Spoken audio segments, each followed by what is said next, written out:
പിന്നീട് കുറേ കാര്യങ്ങൾ പറയാനുണ്ട്, പെട്ടെന്ന് അങ്ങ് പറയുകയാണ്. ഇനി സുഹൃത്തുക്കളെ, എന്താ മുജാഹിദുകളെ സംബന്ധിച്ചുള്ള ആരോപണം കേട്ടോളൂ. ഇവര് മുഹമ്മദ് ബിൻ അബ്ദുൽ വഹാബിന്റെ അനുയായികളാണ്. മുജാഹിദുകൾ എന്ന് പറയുന്ന വഹാബികൾ അവർ മുഹമ്മദ് ബിൻ അബ്ദുൽ വഹാബിന്റെ അനുയായികളാണ്. മുഹമ്മദ് ബിൻ അബ്ദുൽ വഹാബോ അയാൾ വളരെ മോശപ്പെട്ട ഒരു മനുഷ്യനാണ്. കാരണം അയാൾ ഉണ്ടായിട്ടുള്ളത്, അയാൾ എല്ലാ നിലക്കും വൃത്തികേടുകൾ ചെയ്തവനാണ്. എന്തൊക്കെ ആരോപണങ്ങളാണ് ഇവർ പ്രചരിപ്പിക്കുന്നത്. സ്വലാത്ത് ചൊല്ലിയ വ്യക്തിയെ മുഹമ്മദ് ബിൻ അബ്ദുൽ വഹാബ് സ്വലാത്തിനോടുള്ള ദേഷ്യം കൊണ്ട് കൊന്നുകളഞ്ഞു എന്ന് നിങ്ങൾ എഴുതിവിട്ടിട്ടില്ലേ?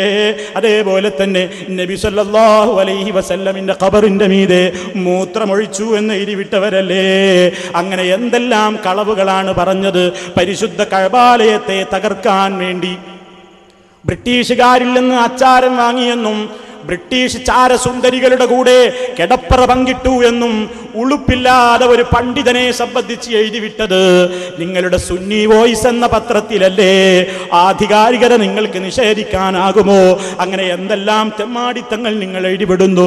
നിങ്ങൾക്ക് എഴുതാൻ പറ്റാത്തത് ആരെക്കുറിച്ചാണ്? നിങ്ങൾക്ക് പറയാൻ പറ്റാത്തത് ആരെക്കുറിച്ചാണ്? അതൊക്കെ പറയാൻ പറ്റിയ ഒരു നാവല്ലേ? അതൊന്നും ഇവിടെ ഞാൻ വിഷയമാക്കുന്നില്ല. പക്ഷേ മുജാഹിദുകൾ മുഹമ്മദ് ബിൻ അബ്ദുൽ വഹാബിന്റെ അനുയായികളല്ല. ഞങ്ങൾ മുഹമ്മദുർ റസൂലുള്ളാഹി സ്വല്ലല്ലാഹു അലൈഹി വസല്ലം ആ മുത്ത് മാണിക്കക്കല്ലില്ലേ, ഒരു തെറ്റും സംഭവിക്കാത്ത എല്ലാ കാര്യങ്ങൾ എന്തു പറഞ്ഞാലും അതൊക്കെ മുഴുവൻ അംഗീകരിക്കാനുള്ളതാണ്. തള്ളേണ്ടതായി ഒന്നുമില്ലല്ലോ. അവിടുന്ന് പറഞ്ഞതിൽ പൊളിവാക്കുകളില്ലല്ലോ. അവിടുന്ന് പറഞ്ഞത് മുഴുവൻ സത്യമല്ലേ? ആ നിലക്ക് ഞങ്ങൾ അംഗീകരിക്കുന്ന ഞങ്ങൾക്കൊരു നേതാവുണ്ട്. അത് മുഹമ്മദുർ റസൂലുള്ളാഹി മുഹമ്മദ് റസൂലുള്ളാഹി സ്വല്ലല്ലാഹു അലൈഹി വസല്ലമാണ് ഞങ്ങൾ അന്ധമായി അനുകരിക്കുന്ന നേതാവ്. മറ്റുള്ള പണ്ഡിതന്മാർക്കൊക്കെ തെറ്റുകൾ സംഭവിക്കാം, കുറ്റങ്ങൾ സംഭവിക്കാം. അവര് പറയുന്നതെല്ലാം അന്ധമായി അനുകരിക്കുന്ന സ്വഭാവം മുജാഹിദുകൾക്കില്ല. അള്ളാഹുവിൻ്റെ ഖുർആനും നബി സല്ലല്ലാഹു അലൈഹി വസല്ലമിൻ്റെ ഹദീസുകളുമായും യോജിച്ച അഭിപ്രായം ആര് പറഞ്ഞാലും ഞങ്ങൾ സ്വീകരിക്കുന്നു.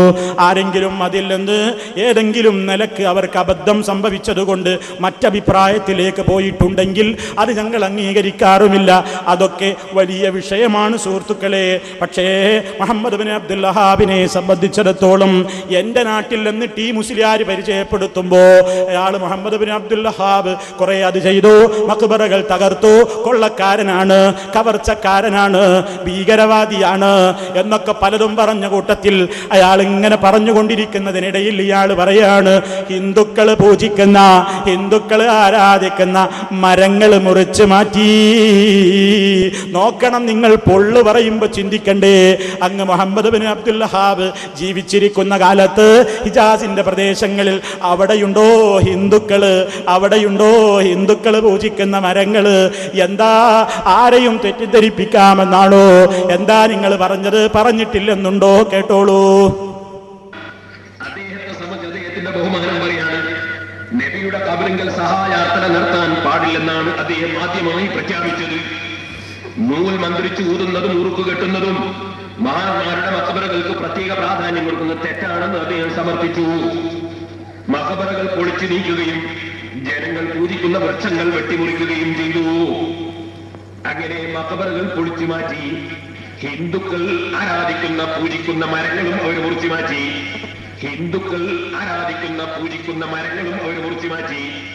എന്നാ സഹോദരന്മാരെ, ഞാൻ നിങ്ങളോട് പറയട്ടെ, ഇങ്ങനെയൊക്കെ വൃത്തികേട് ചെയ്തിട്ടുള്ള, ഇത്തരം വാദങ്ങൾ ഉന്നയിച്ചിട്ടുള്ള ഈ ഇബ്നു അബ്ദുൽ വഹാബും അദ്ദേഹം നജിദ്കാരനാണല്ലോ. കണ്ടോ, നജിദ്കാരനാണ്. ആ നജിദ്കാരനായ മുഹമ്മദ് ബിൻ അബ്ദുൽ വഹാബ് അവിടെ എന്താ ചെയ്തത്? ഹിന്ദുക്കൾ ആരാധിക്കുന്ന പൂജിക്കുന്ന മരങ്ങൾ മുറിച്ചു മാറ്റി. ഇത് വെറുതെ അങ്ങ് കുഴപ്പമുണ്ടാക്കാൻ പറഞ്ഞതല്ലേ? ഇയാൾക്ക് അങ്ങനെ വാദമുണ്ടോ? ഇയാൾക്കത് എല്ലായിടത്തും വെച്ച് പറയാൻ ധൈര്യമുണ്ടോ? എന്തിനാ അവിടെ വന്ന് തെറ്റിദ്ധരിപ്പിക്കുന്നത്? നിങ്ങൾ ചിന്തിച്ചു നോക്കൂ. ഇങ്ങനെയുണ്ടോ ഒരു കള്ളം പറയൽ? അപ്പൊ എന്തെങ്കിലും പറഞ്ഞ് എല്ലാവരെ കൊണ്ടും ഒന്ന് വെറുപ്പുണ്ടാക്കണം എന്ന് ചിന്തിച്ചുകൊണ്ട് മനഃപൂർവ്വം കള്ളം പറഞ്ഞതാണ്. ഇനി സുഹൃത്തുക്കളെ, നിങ്ങൾ ആലോചിച്ചു നോക്കൂ. മുഹമ്മദ് ബിൻ അബ്ദുൽ വഹാബിനെ അടക്കമുള്ള ആളുകളെ സംബന്ധിച്ച് ഇവർ പറയുന്നു, ഇവര് മഖ്ബറകൾ ഇടിച്ച് തകർത്തവരാണ്. അതേപോലെ തന്നെ പല രൂപത്തിലുള്ള കവർച്ചകൾ ചെയ്തവരാണ്, കൊള്ള നടത്തിയവരാണ്. എന്തെല്ലാം ആരോപണങ്ങളാണ് പറയുന്നത്. അല്ലാഹുവിന്റെ റസൂല് നിഷിദ്ധമാക്കിയ സംഗതിയല്ലേ ഖബറുകൾ കെട്ടിപ്പടുക്കൽ. അങ്ങനെ അകാരണമായി അഥവാ ഇസ്ലാമിൽ അനുവദിക്കപ്പെട്ടിട്ടില്ലാത്ത അത്തരം സംഗതികളെ അധികാരം കിട്ടിയപ്പോൾ അവർ ചെയ്തിട്ടുണ്ട്. അതിൽ സംശയം ഒന്നും വേണ്ടതില്ല, ആരും നിഷേധിക്കുന്നില്ല. പക്ഷേ അതിൻ്റെ മറവിൽ എന്തൊക്കെയാ പറയുന്നത്? ഇനി സുഹൃത്തുക്കളെ, നിങ്ങൾ ചിന്തിച്ചു നോക്കിയിട്ടുണ്ടോ? നമുക്ക് കാണാം ഇവരുടെ ഇടയിൽ തന്നെ ഇതൊക്കെ നടക്കുന്നില്ലേ. ഇവർക്ക് കിട്ടിയിട്ടില്ലെങ്കിൽ ഇവർ ദർഗകൾ ഇടിച്ച് നിരപ്പാക്കില്ലേ, ഇവർ കല്ലേറ് നടത്തുന്നില്ലേ. ഒരു ഹെഡിങ് മാത്രം ഞാൻ നിങ്ങളെ കേൾപ്പിക്കട്ടെ. അതാ മടവൂരിൽ വീണ്ടും വിഘടിത അക്രമം. യതീംഖാന മഖാം ഓഫീസുകൾ തകർത്തു. CM മടവൂരിന്റെ മടവൂര് മഖാം ഓഫീസും മഖാമിനോടനുബന്ധിച്ച യതീംഖാന ഓഫീസും വിഘടിത സുന്നികൾ എറിഞ്ഞു തകർത്തു. 2 ദിവസം മുമ്പ് മഖാം പരിസരത്ത് വെച്ച് വിഘടിതരുടെ ആക്രമത്തിൽ ഗുരുതരമായി പരിക്കേറ്റ 3 SKSSF പ്രവർത്തകരെ മെഡിക്കൽ കോളേജിൽ പ്രവേശിപ്പിച്ചിരുന്നു. ഇനിയും കേട്ടോളൂ. മടവൂർ മഖാമിലെ ഗുണ്ടാ വിളയാട്ടം അപലപനീയം. ഒരു പത്രത്തിൽ വന്ന റിപ്പോർട്ട് അങ്ങനെയാണ്. അപ്പൊ എവിടെയാണ്, ഏതൊക്കെയാണ്, എന്തൊക്കെയോ മഹത്വങ്ങൾ ഉണ്ടെന്ന് പ്രചരിപ്പിക്കപ്പെടുന്ന സ്ഥലങ്ങളിൽ പോലും അവരവർക്കുള്ള കാര്യങ്ങൾ നേടിയിട്ടില്ലെങ്കിൽ ഇടിച്ച് നിരപ്പാക്കാൻ, അത് മഖാമായാലും ദർഗയായാലും നിങ്ങളുടെ കൈകൾ കൊണ്ട് തന്നെ ദർഗയ്ക്ക് നേരെ, അത് ശിർക്കാണെന്ന നിലക്കല്ല, കാശിന്റെ പ്രശ്നത്തിലാണെന്നേയുള്ളൂ. എന്നിട്ട് ഇവരാണ് പല രൂപത്തിലുള്ള ആരോപണങ്ങൾ പറഞ്ഞുകൊണ്ട് അതാ മുഹമ്മദ് ബിൻ അബ്ദുൽ വഹാബിന്റെ ആശയങ്ങളാണ് ഇവർ കൊണ്ട് നടക്കുന്നത്. ഇവർ ഭീകരന്മാരാണ്, ഇവർ ആ നിലക്കുള്ള മോശപ്പെട്ട ആളുകളാണ് എന്ന് കേൾക്കുന്ന ആ മുസ്ലിമീങ്ങളുടെ മനസ്സിൽ പോലും ഒരു ചീത്തയായ വികാര വിചാരങ്ങൾ ഉണ്ടാക്കി തീർക്കാൻ. എന്നാൽ ഇവിടെയുള്ള മുസ്ലിമീങ്ങളടക്കമുള്ള ആളുകൾക്കറിയില്ലേ മുജാഹിദ് പ്രസ്ഥാനം എന്താണെന്ന്. മുജാഹിദുകൾ ഒരാളെയും അകാരമായി നോവിക്കാറില്ല. ഏതെങ്കിലും അമ്പലം തകർക്കാൻ പോകാറുണ്ടോ? ഏതെങ്കിലും ആളുകളെ കൊന്നുകളയാൻ പോകാറുണ്ടോ? ഏതെങ്കിലും ആളുകൾ ഇപ്പുറത്ത് ആക്രമിക്കപ്പെട്ടാൽ തന്നെ നിരപരാധികളെ ആക്രമിക്കാൻ പാടില്ലെന്ന് പഠിപ്പിക്കുന്നവരല്ലേ മുജാഹിദുകൾ? അവരെ ആ നിലക്കൊരിക്കലും നേരിടരുതെന്ന് പഠിപ്പിക്കുന്നവരല്ലേ? തീവ്രവാദ ഭീകരവാദ പ്രസ്ഥാനങ്ങൾക്കെതിരെ സന്ധിയില്ലാ സമരം പ്രഖ്യാപിച്ചുകൊണ്ട് രാജ്യത്തൊട്ടാകെയുള്ള മനുഷ്യന്മാരെ ഉത്ബുദ്ധരാക്കുന്ന മുജാഹിദ് പ്രസ്ഥാനം, ആ പ്രസ്ഥാനത്തെ അറിയാത്ത ഒരാ മുസ്ലിം ഇന്ന് കേരളത്തിലുണ്ടോ? ആ മുസ്ലിമീങ്ങൾക്ക് പോലും അറിയില്ലേ. നമ്മുടെ കുട്ടികളെ പഠിപ്പിക്കുന്ന പാഠപുസ്തകത്തിൽ വരെ കാണാം, അകാരണമായി ഒരു നിലക്കും ഒരാളെയും കൊല്ലാൻ പാടില്ല, ഒരാളെയും കൊന്നുകൂടാ. അങ്ങനെ കൊല്ലുന്നവന്റെ സ്ഥിതി എന്താണ്? റായിഹത്തുൽ ജന്ന, സ്വർഗത്തിൽ കടക്കുന്നത് പോയിട്ട് സ്വർഗത്തിന്റെ മണം പോലും അവൻ ആസ്വദിക്കാൻ സാധ്യമല്ലെന്ന് പിഞ്ചു മക്കളുടെ ഇളം മനസ്സുകൾ തൊട്ട് പഠിപ്പിച്ച് കാരുണ്യത്തിന്റെ സന്ദേശം പഠിപ്പിക്കുന്ന മുജാഹിദുകളെ നാലാളുകളെ മുമ്പിൽ കാണുമ്പോൾ തെറ്റിദ്ധരിപ്പിക്കാമെന്നാണോ മുസ്ലിയാരെ നിങ്ങൾ ചിന്തിക്കുന്നത്? എങ്കിൽ അത് നടപ്പില്ല കേട്ടോ എന്ന് പ്രത്യേകമായി ഓർമ്മപ്പെടുത്തുന്നു. ഇനി എന്താ പറയുന്നത്? മുജാഹിദുകളുടെ പേരിലുള്ള വലിയൊരു ആരോപണം കണ്ടോ, സ്വലാത്ത് ചൊല്ലാത്ത കക്ഷികളാണ്. നിങ്ങൾ നോക്കണം, ഞാനിവിടെ ഈ ഉള്ളവനിവിടെ എൻ്റെ പ്രസംഗത്തിൽ ധാരാളം സമയം അള്ളാഹുവിന്റെ റസൂലിന്റെ പേരിൽ സ്വലാത്ത് പറയുന്നതിന്റെ, അവിടുത്തേക്ക് വേണ്ടി സ്വലാത്തിനെ ചോദിക്കുന്നതിന്റെ മഹത്വം ധാരാളം സമയം വിശദീകരിച്ചിട്ടുണ്ട്. ആളുകൾ ആ സീഡികൾ കേട്ടിട്ടുണ്ട്. പല വീടുകളിലും അത് എത്തിയപ്പോൾ ഈ മുസ്ലിയാർക്ക് അത് വല്ലാത്ത മനം വരട്ടൽ. ഈ മുജാഹിദുകളെ സംബന്ധിച്ച് നമ്മൾ പറഞ്ഞത് അവർ സ്വലാത്ത് ചെല്ലാൻ കേൾക്കുന്നത് അലർജിയാണെന്നല്ലേ? ഇപ്പോഴിതാ സലാത്തിന്റെ പോരിശ പറയുന്നല്ലോ. എങ്കിലിനി എന്താ വേണ്ടത്? തെറ്റിദ്ധരിപ്പിക്കാം. ഇനി നാടുനീളെ തെറ്റിദ്ധരിപ്പിക്കാം. എന്താ മുജാഹിദുകൾ ഈ പറയുന്നതൊക്കെ വെറുതെയാണ്, അവർക്കതിലൊന്നും ആത്മാർത്ഥതയില്ല. അവർ റസൂലുള്ളാഹി സ്വല്ലല്ലാഹു അലൈഹി വസല്ലമിന്റെ പേര് പറയുമ്പോൾ സലാത്ത് പറയാൻ അവരുടെ നാവ് സമ്മതിക്കാറില്ല. അവരുടെ മനസ്സിന്റെ ഉള്ളിൽ അഷ്റഫുൽ ഖൽഖിനോട് മഹബ്ബത്തുണ്ടെങ്കിലല്ലേ പുറത്തേക്ക് സലാത്ത് വരികയുള്ളൂ എന്നൊക്കെ പറഞ്ഞിട്ട് തെറ്റിദ്ധരിപ്പിക്കുന്നു. എന്താ സംഭവം എന്ന് നിങ്ങൾക്ക് കേൾക്കണ്ടേ സുഹൃത്തുക്കളെ? ഈ ഉള്ളവൻ ഇവിടെ കഴിഞ്ഞ ദിവസങ്ങൾ കഴിഞ്ഞ സന്ദർഭത്തിൽ 4 ദിവസം പ്രസംഗിച്ചപ്പോ ആ 4 ദിവസം വ്യത്യസ്തങ്ങളായ വിഷയങ്ങൾ പറഞ്ഞപ്പോ അതിലൊക്കെ റസൂലുള്ളാഹി സ്വല്ലല്ലാഹു അലൈഹി വസല്ലമിനെ പരാമർശിക്കുമ്പോ അവിടുത്തെ പേര് പറയുമ്പോ സ്വലാത്ത് ചൊല്ലാൻ ശ്രദ്ധിച്ചിട്ടുണ്ട്. പക്ഷേ ഏതൊരു പ്രഭാഷകനായിരുന്നാലും ഏതൊരു വ്യക്തിയായിരുന്നാലും ചില ഘട്ടങ്ങളിലൊക്കെ സംസാരത്തിന്റെ ഒഴുക്കിനിടയിൽ റസൂലുള്ളാഹ് എന്നിങ്ങനെ സ്വലാത്തില്ലാതെയും പറഞ്ഞു പോകാറുണ്ട്. അതിൻ്റെ ഒന്നും പേരിൽ ഒരാളും വിമർശിക്കാറില്ല. ഒരു സമസ്തക്കാരനെ സംബന്ധിച്ചോ ഒരു മുജാഹിദിനെ സംബന്ധിച്ചോ മറ്റേതെങ്കിലും കക്ഷികളെ സംബന്ധിച്ചോ ഇത്തരത്തിലുള്ള പ്രയോഗങ്ങളുടെ പേരിൽ ആരും ആക്ഷേപം കാണാറില്ല. അതൊക്കെ സ്വാഭാവികമാണ്. റസൂൽ സല്ലല്ലാഹു അലൈഹി വസല്ലമിന്റെ പേര് കേൾക്കുമ്പോഴൊക്കെ മുസ്ലിം അല്ലാഹുവിന്റെ റസൂലിന് വേണ്ടി സ്വലാത്തിനെ ചോദിക്കൽ വളരെയേറെ പുണ്യമുള്ള സംഗതിയാണ്. പക്ഷേ സംസാരത്തിന്റെ ഇടക്ക് അങ്ങനെ കാര്യങ്ങൾ പറഞ്ഞുകൊണ്ടിരിക്കുമ്പോൾ ചില സന്ദർഭങ്ങളിൽ റസൂലുള്ളാ എന്നിങ്ങനെ പറയും. ഇതൊക്കെ എല്ലാവരിലും സംഭവിക്കുന്ന കാര്യങ്ങളാണ്. അതൊക്കെ ആരെങ്കിലും വിഷയമാക്കാറുണ്ടോ? ഇടയ്ക്കിടെ സ്വലാത്ത് ചൊല്ലുമ്പോൾ അത് ചിലപ്പോൾ ചൊല്ലും, ചില അവസരങ്ങളിൽ അങ്ങനെ സംസാരത്തിന്റെ ഒഴുക്കിനനുസരിച്ച് ചൊല്ലാത്ത ഘട്ടങ്ങളും ഉണ്ടാകും. ഇയാൾ എന്ത് ചെയ്തു എന്നറിയാമോ? ഇയാൾ എൻ്റെ നാട്ടിൽ പോയിട്ട് ചെയ്യുന്നത് അതാ മുജാഹിദുകളായ ആളുകൾ, അവരെ സംബന്ധിച്ച ആളുകളെ ഒന്ന് തെറ്റിദ്ധരിപ്പിക്കണമല്ലോ, ആ ഉദ്ദേശത്തിന് വേണ്ടി എൻ്റെ നാട്ടുകാരോട് പോയിട്ട് പറയുകയാണ്, നിങ്ങളുടെ മൗലവി ഇങ്ങനെ സല്ലൂ അലൈഹി വസല്ലിമു തസ്ലീമാ എന്നൊക്കെ പാട്ടുപാടി മണിച്ച് വയത് പറയുന്നത് കേട്ടിട്ട് വഞ്ചിതരായി പോകണ്ട കേട്ടോ. കാരണം അയാളുടെ മനസ്സിലതില്ല. എന്നിട്ട് എന്താ ചെയ്തെന്നറിയാമോ? എൻ്റെ പ്രസംഗത്തിന്റെ ചില ഭാഗങ്ങൾ കേൾപ്പിച്ചിട്ട് പറയുന്നു, എല്ലാവരോടും അയാൾ പറയാണ്, എണ്ണിക്കോ എണ്ണിക്കോ. ഞാൻ എവിടെയൊക്കെ റസൂലുള്ളാഹ് എന്ന് പറഞ്ഞു നീ എണ്ണാൻ പറയാണ്. അങ്ങനെ ജനങ്ങളെ കൊണ്ട് ഇങ്ങനെ എണ്ണിക്കുന്നു. എണ്ണിച്ചിട്ട് പറയുന്നു, കണ്ടോ ഒരൊറ്റ തവണ 46 48 സ്ഥലമൊക്കെ എണ്ണുന്നുണ്ട്. ഒരൊറ്റ തവണ ഇയാൾ സലാത്ത് ചൊല്ലിയോ? ഇയാൾ സലാത്ത് ചൊല്ലിയില്ലല്ലോ. അതിന്റെ കാരണം എന്താ? അയാളുടെ മനസ്സിലതുണ്ടെങ്കിലല്ലേ സലാത്ത് പുറത്തു വരിക എന്നും പറഞ്ഞിട്ട് ഇയാൾ ജനങ്ങളുടെ മുമ്പിൽ സുബ്ഹാനല്ലാഹ്, നിങ്ങൾ ചിന്തിച്ചു നോക്കൂ, എത്ര പൈശാചികമായ നടപടിയാണിത്, എത്ര നീചമായി പോയി നിങ്ങളുടെ ഈ പെരുമാറ്റം.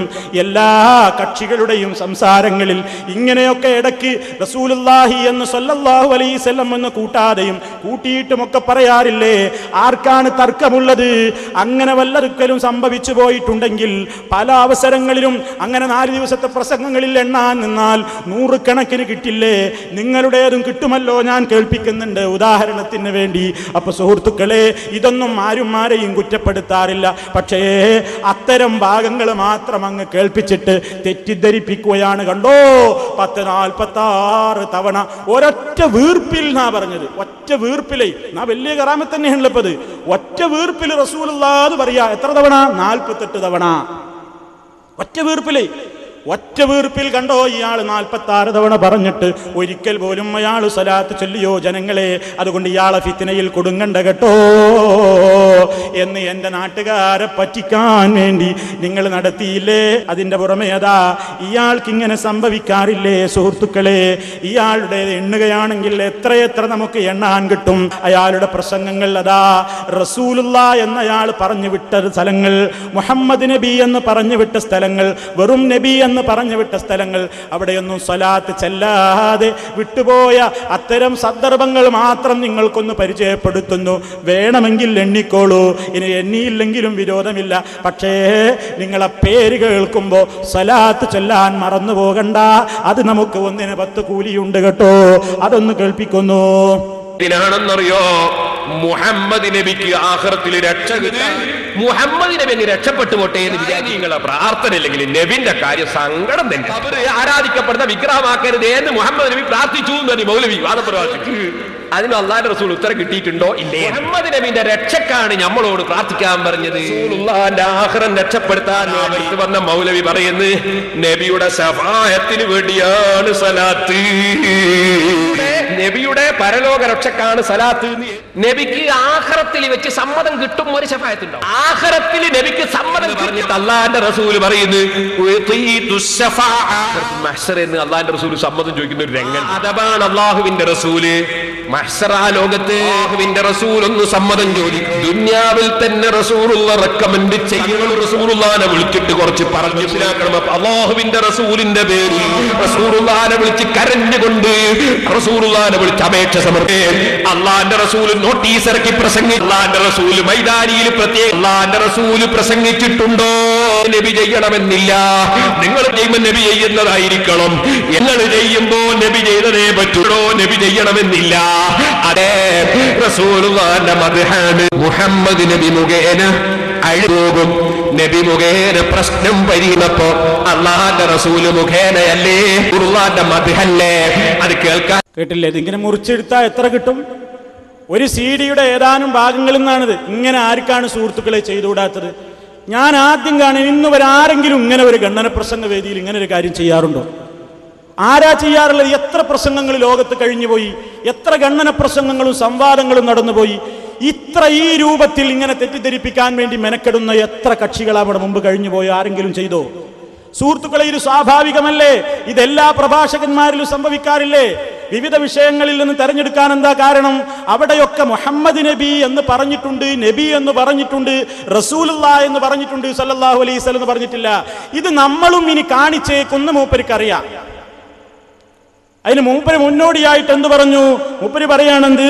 അയാൾ പറയാണ്, അത് ഞങ്ങളുടെ പ്രസംഗത്തിലും ഇങ്ങനെയൊക്കെ വന്നേക്കും. ആഹാ, എന്നാലോ അതിന് അങ്ങനെ കുറെ ചെല്ലിയിട്ടില്ലെങ്കിലും പ്രശ്നമൊന്നുമില്ല. ഞങ്ങൾ അവസാനം ഒരു 10 സലാത്താണ് കുറെ ആണ്ട് അടിച്ചു വിടലുണ്ട്. ആഹാ, അങ്ങനെ ഉണ്ടോ ഇസ്ലാമിലുണ്ടോ? അങ്ങനെ പറയുമ്പോ പറയാതെ പിന്നെ അഡ്വാൻസ് ആയിട്ട് മുൻകൂർ കുറെ ആദ്യം നിങ്ങൾ എന്തിനാ ചൊല്ലലെന്ന് ഞങ്ങൾക്കറിയാം. നിങ്ങൾ അവസാനം 10 25 100 ചെല്ലലുണ്ട്. അത് ആൾക്കാർ കാശ് തരുവോളുള്ള സ്വലാത്താ. കാശ് ചൊല്ലിയിട്ട് സ്റ്റേജും മേരി നിങ്ങൾ ചൊല്ലുന്നുണ്ടോ? ഇല്ല. അപ്പൊ നിങ്ങളുടെ സ്വലാത്ത് എന്താന്നൊക്കെ ഇവിടെ കാണിച്ചിട്ടാണ്. ഞാൻ അതിലേക്ക് മടങ്ങുന്നില്ല. വേണ്ടി വന്നാൽ ഇൻഷാ അല്ലാഹ് ഇനിയും കാണിക്കാം. പക്ഷേ ഇയാൾ എന്നിട്ട് ഇതിങ്ങനെ കാണിച്ചിട്ട് എന്താ പറഞ്ഞെന്നറിയോ? ഇയാൾ പറയാണ്, എന്റെ ഈ ഒരു ഭാഗം എടുത്ത് കുറേ ഇങ്ങനെ റസൂലുള്ളാഹി എന്ന് പറഞ്ഞ ജനങ്ങളെ എണ്ണിച്ചിട്ട് മൂപ്പരാതാണ് സ്റ്റോപ്പ് ചെയ്തിട്ട് പറയാണ്, എന്താ ഇയാൾ ഇത് ചെല്ലാതിരിക്കാൻ കാരണം?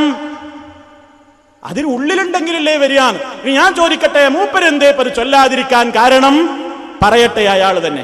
ഉള്ളിന്റെ ഉള്ളിലുണ്ടെങ്കിലല്ലേ സലാത്ത് നാവുമ്പലെങ്കിൽ വരുള്ളൂ. സലാത്ത് വരുന്നില്ല നാവുമ്പല്. ഉള്ളിന്റെ ഉള്ളിലുണ്ടെങ്കിലല്ലേ സലാത്ത് നാവുമ്പലെങ്കിൽ വരുള്ളൂ. സലാത്ത് വരുന്നില്ല നാവുമ്പല്. ഉള്ളിന്റെ ഉള്ളിലുണ്ടെങ്കിലല്ലേ സലാത്ത് നാവുമ്പലെങ്കിൽ വരുള്ളൂ. സലാത്ത് വരുന്നില്ല നാവുമ്പല്. വരുന്നില്ല, അതാ പറയുന്നത്. അങ്ങനെ ഞാൻ എന്ത് ചെയ്തു സുഹൃത്തുക്കളെ? ഞാൻ ഇവിടെ ഈ നാദാപുരത്ത് വെച്ച് പ്രസംഗിച്ചിരുന്നു. എന്ത്? അള്ളാഹുവിന്റെ റസൂലിന്റെ പേരിൽ സ്വലാത്ത് ചെല്ലാത്തവൻ, നബി സല്ലല്ലാഹു അലൈഹി വസല്ലമിന്റെ പേര് പറയപ്പെട്ടിട്ടും അവിടുത്തേക്ക് വേണ്ടി സ്വലാത്ത് പറയാത്തവൻ തൊലയട്ടെ എന്നിങ്ങനെ ഇവിടെ നിന്ന് പ്രസംഗിച്ചപ്പോ എന്താണ് അത്? ഇയാൾ നാട്ടിൽ കേൾപ്പിക്കുകയാണ്. അതേ ഭാഗം തൊലയട്ടെ അങ്ങ് കേൾപ്പിച്ചപ്പോ എന്റെ നാട്ടുകാർക്ക് വലിയ ആവേശമായി പോയി. എന്താ ആവേശം? ആരെ പോയി തൊലയട്ടെ എന്നിരുന്ന ഇയാളെന്നല്ലേ. അപ്പൊ അയാൾ തൊലയട്ടെ ഞാൻ അങ്ങനെ പ്രാർത്ഥിക്കുമ്പോ എന്റെ നാട്ടുകാര് അവരുടെ നാട്ടുകാരന്റെ ദുആ കേൾക്കല്ലേ, അവരെ ആവേശം കൊണ്ട് തക്ബീർ വിളിക്കുന്ന രംഗം നിങ്ങൾക്ക് കാണാം. കണ്ടോളൂ. സ്വലാത്ത് ചൊല്ലാത്തവൻ അവൻ തുലയട്ടെ എന്ന അർത്ഥം വരുന്ന രൂപത്തിൽ അല്ലാഹുവിന്റെ റസൂൽ പറഞ്ഞില്ലേ? അവൻ തുലയട്ടെ.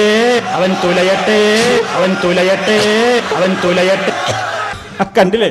ആരാ തൊലയുന്നു? കണ്ടില്ലേ? തൊലയുന്ന രൂപം കണ്ടില്ലേ? തൊലയ മാത്രല്ല വലയുന്ന കോലാപ്പൈ കാണുന്നത്. തൊലയും വലയും ചെയ്യാണ്. ഇതിനൊന്നും മെനക്കെടേണ്ട പേരോടെ എന്തിനാ? നമുക്ക് കാര്യം തന്നെ ഒരുപാട് പറയാനില്ലേ? അപ്പൊ സുഹൃത്തുക്കളെ, നിങ്ങൾ ചിന്തിച്ചു നോക്കൂ. ഈ രൂപത്തിലുള്ള തെറ്റിദ്ധരിപ്പിക്കലുകളാണ് കട്ടുപ്പാറയിൽ വെച്ച് നടന്നത്. ഇനി എന്താ നമ്മളെ കുറിച്ച് പറഞ്ഞത്? ഇവര് സ്വലാത്ത് ചൊല്ലുന്നത്, ഇവരുടെ സ്വലാത്ത്.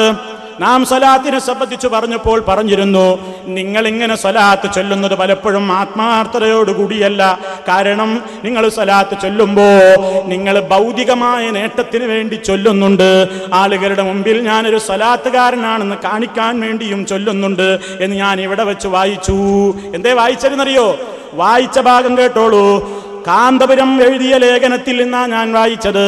സ്വലാത്ത് ചൊല്ലുന്നത് കൊണ്ട് ഭൗതിക നേട്ടം മാത്രം ഒരാൾ ഉദ്ദേശിച്ചു. വാചകങ്ങൾ ശ്രദ്ധിച്ചോ സുഹൃത്തുക്കളെ? സ്വലാത്ത് ചൊല്ലുന്നത് കൊണ്ട് ഭൗതിക നേട്ടം മാത്രം ഒരാൾ ഉദ്ദേശിച്ചു. അതല്ലെങ്കിൽ ലോകമാന്യത്തിന് വേണ്ടി ആളുകളുടെ ഇടയിൽ ഞാനൊരു സ്വലാത്തുകാരനാണെന്ന് കാണിക്കുവാൻ വേണ്ടി ഒരാൾ സ്വലാത്ത് ചൊല്ലി, എന്നാലും അതിന് പ്രതിഫലമുണ്ട്. ഭൗതികപരമായ ഫലത്തിന് പുറമേ അർഹമായ പ്രതിഫലം ആഖിറത്തിലും നൽകും. ഇത് നബി സല്ലല്ലാഹു അലൈഹി വസല്ലമക്ക് അള്ളാഹു നൽകിയ പ്രത്യേക പരിഗണനയായതുകൊണ്ട് ഭൗതിക കാര്യത്തിന് വേണ്ടി സ്വലാത്ത് ചൊല്ലിയവനെ പരലോകമോക്ഷത്തിന് വേണ്ടി സ്വലാത്ത് ചൊല്ലുന്നവനാക്കാം ഈ സ്വലാത്തിന്റെ ബർക്കത്ത് കൊണ്ട്. എന്നിങ്ങനെ കാന്തപുരം എഴുതിയ ലേഖനം അങ്ങ് വായിച്ചപ്പോ ആ ലേഖനത്തിന് മറുപടി പറയാതായപ്പോ, മറുപടി പറയാൻ കഴിയാതെ വരുമ്പോ അതാ പേരോടൊന്ന് ഉരുണ്ട് മറിഞ്ഞു നോക്കുകയാണ്. എന്താ മൂപ്പര് പറയുന്നതെന്നോ നമ്മോട് ഇങ്ങോട്ട് പഠിപ്പിക്കുകയാണ്. എന്താ, ഒരു ഇബാദത്ത് ചെയ്യുമ്പോ, ഒരാരാധന നടത്തുമ്പോ ആഖിറത്തെ ഉദ്ദേശിക്കുന്നതിന്റെ പുറമെ നമുക്ക് ഭൗതികമായ നേട്ടം കൂടി ഉദ്ദേശിച്ചാൽ അതിലെന്താ തെറ്റുള്ളത്? നമുക്ക് ദുനിയാവും വേണ്ടേ ആഖിറവും വേണ്ടേ? കാരണം നമ്മൾ ദുആ ചെയ്യുമ്പോ റബ്ബനാ ആതിനാ ഫിദ്ദുനിയാ ഹസനതൻ വഫിൽ ആഖിറതി ഹസനതൻ എന്നല്ലേ പറയുന്നത്. മൗലവിക്ക് തിരിയണ്ടേന്നാ ചോദിക്കുന്നത്. അപ്പോ അട്ടിമറി ശ്രദ്ധിച്ചോ നിങ്ങൾ, അട്ടിമറി ശരിക്ക് പിടിച്ചുകൂടിക്കോ നിങ്ങൾ, വ്യക്തമായി മനസ്സിലാക്കി വെച്ചോളൂ സുഹൃത്തുക്കളെ. എന്താ സംഭവിച്ചത്? നാം പറഞ്ഞതെന്താണ്? ഒരാളൊരു കാര്യം ചെയ്യുമ്പോ ആഖിറത്തെയാണ് പരമമായി ലക്ഷ്യം വെക്കേണ്ടത്. എന്നാൽ ചില ഇബാദത്തുകൾ ചെയ്യുമ്പോ ഭൗതികമായ ചില കാര്യങ്ങളും നമുക്ക് കിട്ടിയേക്കാം. ഉദാഹരണത്തിന് നാം നോമ്പെടുക്കുന്നത് ആഖിറത്തിൽ രക്ഷപ്പെടാനാണ്, അല്ലാഹുവിന്റെ സ്വർഗം കിട്ടാനാണ്, റബ്ബിന്റെ തൃപ്തി മോഹിച്ചുകൊണ്ടാണ്. അതേ അവസരത്തിൽ ആ പരമമായ ലക്ഷ്യത്തോടുകൂടി നിർവഹിക്കുന്ന നോമ്പിലൂടെ ഒരുപക്ഷേ നോമ്പനുഷ്ഠിക്കുന്ന മനുഷ്യന്റെ ആരോഗ്യം നന്നായേക്കാം, പല രോഗങ്ങളും മാറിയേക്കാം, പല രൂപത്തിലുള്ള പല ഗുണങ്ങളും അയാൾക്ക് ഭൗതിക ലോകത്ത് വെച്ച് കിട്ടിയേക്കാം. പക്ഷേ അത് മാത്രമാണ് ഒരാൾ ഉദ്ദേശിച്ചതെങ്കിൽ അയാളുടെ നോമ്പ് സ്വീകാര്യമാണോ? ആഖിറത്തെ ലക്ഷ്യം വെച്ചുകൊണ്ടല്ല അയാൾ നന്നാകുന്നത്. അയാൾ നോമ്പെടുക്കുന്നത് കൊളസ്ട്രോൾ ഒന്ന് കുറയാൻ വേണ്ടി മാത്രമാണ്, ഷുഗർ ഒന്ന് കുറഞ്ഞു കിട്ടാൻ വേണ്ടി മാത്രമാണ്, ആരോഗ്യമൊന്ന് മെച്ചപ്പെടാൻ വേണ്ടി മാത്രമാണെങ്കിൽ അയാളുടെ നോമ്പ് കൊണ്ട് ആഖിറത്തിൽ ഗുണമുണ്ടോ? സർവ മുസ്ലിമീങ്ങൾക്കും ഇതറിയില്ലേ? ലോകമാന്യത്തിന് വേണ്ടി ആളുകൾ കാണാൻ വേണ്ടി ഇബാദത്ത് ചെയ്യുന്നത് അത് ശിർക്കുൻ ഖഫിയുൻ, അത് ഗോപ്യമായ ചെറിയ ശിർക്കാണെന്ന് വരെ നമുക്ക് കൃത്യമായി പ്രമാണങ്ങളിൽ വന്നിട്ടുണ്ടല്ലോ. അത്ര ഗൗരവത്തോടു കൂടി പറഞ്ഞ കാര്യമാണ്. കാന്തപുരം ഇവിടെ വളരെ ഈസിയായി പറഞ്ഞതെന്ത്? സ്വലാത്ത് ചൊല്ലുന്നത് കൊണ്ട് ഭൗതിക നേട്ടം മാത്രം ഒരാൾ ഉദ്ദേശിച്ചു. ശരിക്ക് ചിന്തിച്ചോ ആ വാചകം? ഭൗതിക നേട്ടം മാത്രം ഒരാൾ ഉദ്ദേശിച്ചു. അതല്ലെങ്കിൽ ലോകമാന്യത്തിന് വേണ്ടി ആളുകളുടെ ഇടയിൽ ഞാനൊരു സ്വലാത്തുകാരനാണെന്ന് കാണിക്കുവാൻ വേണ്ടി ഒരാൾ സ്വലാത്ത് ചൊല്ലി, എന്നാലും അതിന് പ്രതിഫലമുണ്ട് എന്നെഴുതിയ ഭാഗം ഞാൻ അങ്ങ് വായിച്ചപ്പോ അതാ പേരോട് മുസ്ലിയാർ ഉരുണ്ടു മറിഞ്ഞൊരു മറുപടി കേട്ടോളൂ. കർമ്മങ്ങൾ ചെയ്യുമ്പോൾ അള്ളാഹുവിന്റെ പൊരുത്തം ലക്ഷ്യം വെക്കുന്നതോടുകൂടി തന്നെ ആ സൽക്കർമ്മം മുഖേന ദുന്യാവിലും വല്ല കാര്യം തരും എന്ന് ഒരാൾ മനസ്സിലാക്കുന്നത് തെറ്റാണോ? ഒരിക്കലും തെറ്റല്ല. കണ്ടോ, ഭൗതികമായ നേട്ടം ആ ആഖിറത്തിന് ലക്ഷ്യം വെക്കുന്നതോടൊപ്പം ദുന്യാവിലും നേട്ടം കിട്ടുമെന്ന് വിചാരിക്കുന്നത്, ലക്ഷ്യം വെക്കുന്നത് തെറ്റാണോ എന്നാ ചോദിക്കുന്നത്. കാന്തപുരം പറഞ്ഞത് അതാണോ? രണ്ടും കൂടി ഉദ്ദേശിക്കലാണോ പറഞ്ഞത്? അല്ല, ഭൗതിക നേട്ടം മാത്രം, ലോകമാന്യത്തിന് എന്നിങ്ങനെ പറഞ്ഞിട്ടില്ലേ? എന്നിട്ട് അവസാനം പറയണത് കല്യൂബി പറഞ്ഞിട്ടുണ്ട്. കല്യൂബി പറഞ്ഞു എന്ന് പറഞ്ഞാൽ പോരെ, എവിടെയാ പറഞ്ഞത്? അപ്പൊ നോക്കാം എവിടെയാ കല്യൂബി പറഞ്ഞത് എന്ന് പറയാ അടുത്ത പ്രസംഗത്തിൽ. അപ്പൊ നോക്കാം എന്താ കല്യൂബി പറഞ്ഞോ പറഞ്ഞിട്ടില്ലേ എന്താണ് എന്നൊക്കെ നമുക്ക് അപ്പൊ പരിശോധിക്കാം. എന്നാലോ കാന്തപുരം അഖിലേന്ത്യയുടെ സെക്രട്ടറി പറയണ് ഇങ്ങനെയൊക്കെ ചെയ്യാ, റിയായിന് വേണ്ടിയൊക്കെ സലാത്ത് ചെല്ല. എന്നാലോ നമ്മുടെ തങ്ങ എന്താ പറയണത്? എടാ തങ്ങ, ഉള്ളാളത്തങ്ങ പറയുന്നത് എന്താ കേട്ടോളൂ. ഉള്ളാളത്തങ്ങൾ പറയുന്നത് ഏയ് എടോ, റിയായിന് വേണ്ടിയുള്ള നിങ്ങളുടെ സലാത്ത് അല്ലാഹു സ്വീകരിക്കൂല കേട്ടോ എന്നാ പറയുന്നത്. മുപ്പരിക്ക് സ്വീകരിക്കൂല, പ്രസിഡന്റ് പറയണു സ്വീകരിക്കൂല, സെക്രട്ടറി പറയണു സ്വീകരിക്കും. ഏതാ വിശ്വസിക്കേണ്ടത്? എന്ത് വേണമെങ്കിൽ വിശ്വസിച്ചോളൂ. ഇസ്ലാം പറയുന്നത് എന്താണ് എന്ന് ഞാൻ നേരത്തെ പറഞ്ഞുപോയി. ഉള്ളാളത്തങ്ങൾ എന്താ പറയുന്നത് എന്നും കൂടി കേട്ടോളൂ. ഈ മജ്‌ലിസിന്റെ ഹുർമത്ത് കൊണ്ട് അല്ലാഹുവിന്റെ റസൂലിന്റെ മേലുള്ള സലാത്തിന്റെ ഫളായിൽ പരിമന്തിനാണോ? അത് നമ്മൾ പറഞ്ഞിരിക്കേണ്ട ആവശ്യമുണ്ട്. ഇവിടെ അനുഭവമല്ലേ? ഇപ്പൊ എല്ലാവരും തുടങ്ങിയത് സലാത്ത് ഖരീദ് ബുദ്ധിമുട്ടിയിട്ട് സലാത്ത് വേണം തുടങ്ങി വെച്ചപ്പോ സർവ്വ ആളുകൾക്കും വേണം സലാത്ത്. സുബ്ഹാനല്ലാഹ്, എല്ലാവരും ആഴ്ചക്കാഴ്ച സലാത്തോ സലാത്ത്. കേട്ടാ നിങ്ങളെ റിയായിന്റെ സലാത്ത് അള്ള സ്വീകരിക്കില്ല കേട്ടാ. നിങ്ങളെ റിയായിന്റെ സലാത്ത് അള്ള സ്വീകരിക്കില്ല കേട്ടാ. നിങ്ങളെ റിയായിന്റെ സലാത്ത് അള്ള സ്വീകരിക്കില്ല കേട്ടോ. പിന്നെ ആത്മാർത്ഥമായി അള്ളാഹുവിലേക്ക് മടങ്ങിയിട്ട് സലാത്ത് ചെയ്ത് അപ്പം അനുഭവിക്കും, സംശയമൊന്നുമില്ല. ഇതാ മുജാഹിദുകൾ പറഞ്ഞത്. ഇതാ പറഞ്ഞത് എന്ത്? റിയായിന്റെ സലാത്ത് മൂപ്പര് ഒരു വട്ടാ പറഞ്ഞത്. നമ്മൾ ആ പോയിന്റ് ജനങ്ങൾ മനസ്സിലാക്കാൻ വേണ്ടി 3 തവണ ആവർത്തിച്ചതാണ്. കാര്യം എന്താണെന്ന് കൃത്യമായി ബോധ്യമാവാൻ വേണ്ടി. ഇതാണ് മുജാഹിദുകളും പറഞ്ഞത്. ഇത് ഞാൻ അങ്ങ് പറഞ്ഞപ്പോ അതിന് ഇങ്ങനെ ഒരു ഉരുളൽ നൽകി പോയ പേരോട് അവസാനം പറയാണ്, അതാ മൗലവിക്ക് ആയത്ത് തെറ്റിപ്പോയി. എന്തേ കാരണം? കാന്തപുരത്തെ പറഞ്ഞതുകൊണ്ട്. കാന്തപുരത്തെ പറഞ്ഞതുകൊണ്ട് 2ാം ക്ലാസ്സിലെ കുട്ടിക്ക് പോലും തെറ്റാതെ ഓതാൻ അറിയാവുന്ന ഭാഗം മൗലവിയോട് തെറ്റിപ്പോയി. എന്റെ ഒരായത്തും തെറ്റിയില്ല കേട്ടോ, അത് വേറെ വിഷയമാണ്. എന്താ സംഭവിച്ചത് എന്ന് ഞാൻ ശേഷം നിങ്ങളോട് പറയുന്നുണ്ട്. പക്ഷേ കാന്തപുരത്തിന്റെ കറാമത്ത് എന്ന് പറഞ്ഞുകൊണ്ട് മൂപ്പര് ഇവിടെ വെച്ച് പറയുന്നതും ജനങ്ങൾ അതിങ്ങനെ ആവേശപൂർവ്വം തക്ബീർ ചൊല്ലി സ്വീകരിക്കുന്നതും ഒന്ന് കേട്ടോളൂ.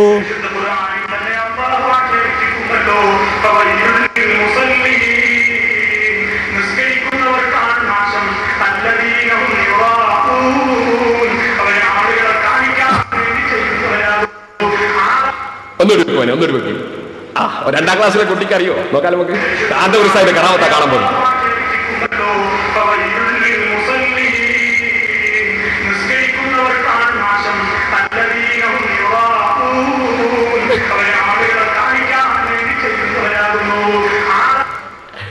കാന്തപുരത്തിന്റെ കറാമത്ത് കണ്ടോ? എന്താ കറാമത്ത്? ആയത്ത് തെറ്റിക്കല്. കാന്തപുരത്തിന്റെ കറാമത്ത് കണ്ടോ? എന്ത് ആയത്ത് തെറ്റിക്കൽ? എന്റെ ആയത്ത് തെറ്റിയിട്ടില്ല, എന്റെ ആയത്ത് തെറ്റിയിട്ടില്ല. ഞാൻ എന്താ പറഞ്ഞത്? ഫവൈലുൽ മുസല്ലീൻ അല്ലദീന ഹും യുറാഊൻ എന്ന് ഞാൻ ഓതിയിട്ടില്ല. ഞാൻ പറഞ്ഞതെന്താ? ഞാനിവിടെ പറഞ്ഞുകൊണ്ടിരിക്കുന്ന വിഷയത്തിലേക്ക് ആവശ്യമായ ഭാഗം ഓതിയതാണ്. ഞാനിവിടെ പറയുന്നത് റിയായിനെ സംബന്ധിച്ചാണ്. നിസ്കാരത്തെക്കുറിച്ച് അശ്രദ്ധരാകുന്ന ആളുകളെ കുറിച്ചല്ല എൻ്റെ വിഷയം. ആ റിയായിനെ സംബന്ധിച്ചായിരുന്നു എൻ്റെ വിഷയം. അതുകൊണ്ട് ഞാൻ എന്ത് പറഞ്ഞു? ഫവൈലുൽ മുസല്ലീൻ എന്ന് പറഞ്ഞിട്ട് ഞാൻ പറഞ്ഞു, അപ്പോൾ നമസ്കരിക്കുന്നവർക്കാണ് നാശം. എന്തേ അവരുടെ നാശത്തിന്റെ കാരണം? 2 കാരണങ്ങൾ പറയുന്നുണ്ട്.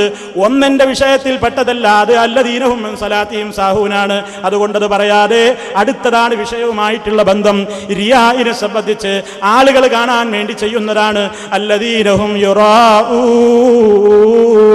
യുറാഊന, അവരാളുകളെ കാണിക്കാൻ വേണ്ടി ചെയ്യുന്നവരാണ്. ഇതാണ് മൂപ്പരിന് ആഘോഷിക്കൽ. ഒന്നുകൂടി വെക്കുമോനെ, ഒന്നുകൂടി വെക്കുമോനെ. കാന്തപുരസ്താദിന്റെ കറാമത്ത് ഇങ്ങനെ ഒഴുകല്ലേ ഇവിടെ. എന്നാ നിങ്ങൾക്ക് കേൾക്കണോ? എന്റെ ആയത്ത് തെറ്റിയിട്ടില്ല. എന്നാ ഈ കാന്തപുരത്തിന്റെ കറാമത്താണല്ലോ. ഇപ്പൊ എന്താ വലിയ കറാമത്ത്? ആയത്ത് തെറ്റിക്കലാ കറാമത്ത്. ഒരു മനുഷ്യനെ നന്നായിട്ട് ഓതാൻ സമ്മതിക്കൂല, അപ്പൊ തെറ്റിക്കും. ഇനി മൂപ്പരെ പേരറ്റ് പറഞ്ഞപ്പോ അങ്ങനെ വന്നതാണോ? അല്ലാഹു അഅലം. ചിലപ്പോ അങ്ങനെ ഉണ്ടാവാലോ. അത്രയ്ക്ക് വലിയ പോരിശയുള്ള ഈ ശൈഖുനാക്ക് ആയത്തൊന്നും തെറ്റൂലേ? ശിഷ്യ, മിസ്റ്റർ ശിഷ്യ, നിങ്ങളുടെ ശൈഖുനാക്ക് ഇങ്ങനെ ആയത്തൊന്നും തെറ്റിയിട്ടില്ലേ? വലിയ കറാമത്തല്ലേ? എൻ്റെ തെറ്റിയിട്ടില്ല, ഞാൻ തെറ്റി ഓതിയിട്ടുമില്ല, ആവശ്യമുള്ളത് പറഞ്ഞതാണ്. അതേ അവസരത്തിൽ അതാ ഇയാൾ ഓതുമ്പോ തെറ്റുന്ന ചില ഉദാഹരണങ്ങൾ നിങ്ങൾ സ്ക്രീനിൽ നോക്കി മനസ്സിലാക്കിക്കോളൂ. ആ സ്ക്രീനിൽ നിങ്ങൾക്ക് അയാൾ ആയത്ത് ഓതുമ്പോ, കാന്തപുരം ഓതുന്ന ആയത്ത് ഏത് സൂറത്തിലാണ്, ഏത് പേജിലാണ് എന്ന് ആ കാസറ്റ്, ആ CD എഡിറ്റ് ചെയ്തിട്ടുള്ള അവർ തന്നെയാണ് മുസ്ഹഫ് കാണിക്കുന്നത് എന്ന് നിങ്ങൾ ഓർമ്മിച്ചോളൂ. ഖുർആൻ കാണിക്കുന്നത് ആരാ? മുജാഹിദീങ്ങൾ കാണിക്കല്ല. അത് ജിദ്ദയിൽ നിന്നാണ് അത് എഡിറ്റ് ചെയ്തിട്ടുള്ളത്. ജിദ്ദയിലെ ഇവരുടെ സെന്ററിൽ നിന്ന് എഡിറ്റ് ചെയ്ത കാസറ്റിൽ അവർ തന്നെ ഈ ആയത്തുകൾ ഇങ്ങനെ പറയുമ്പോൾ ഖുർആൻ അങ്ങനെ കാണിക്കുന്നുണ്ട്. പക്ഷേ ആയത്തിന്റെ പേന വെക്കുന്നത് ഒരു ഭാഗത്ത്, മൂപ്പരിങ്ങനെ ഓതിപ്പോണത് വേറെ കാര്യങ്ങൾ. കേട്ടോളൂ. ആരാ? വലിയ കറാമത്ത് എന്ന് പറഞ്ഞിട്ട് ചാടിക്കളിച്ചില്ലേ? ചാടിക്കളിക്കുന്നവരൊക്കെ ഒന്ന് കണ്ടോളിൻ. എന്താ കറാമത്ത്? അല്ലാഹു പറയുന്നു, അല്ലാഹു പറയുന്നു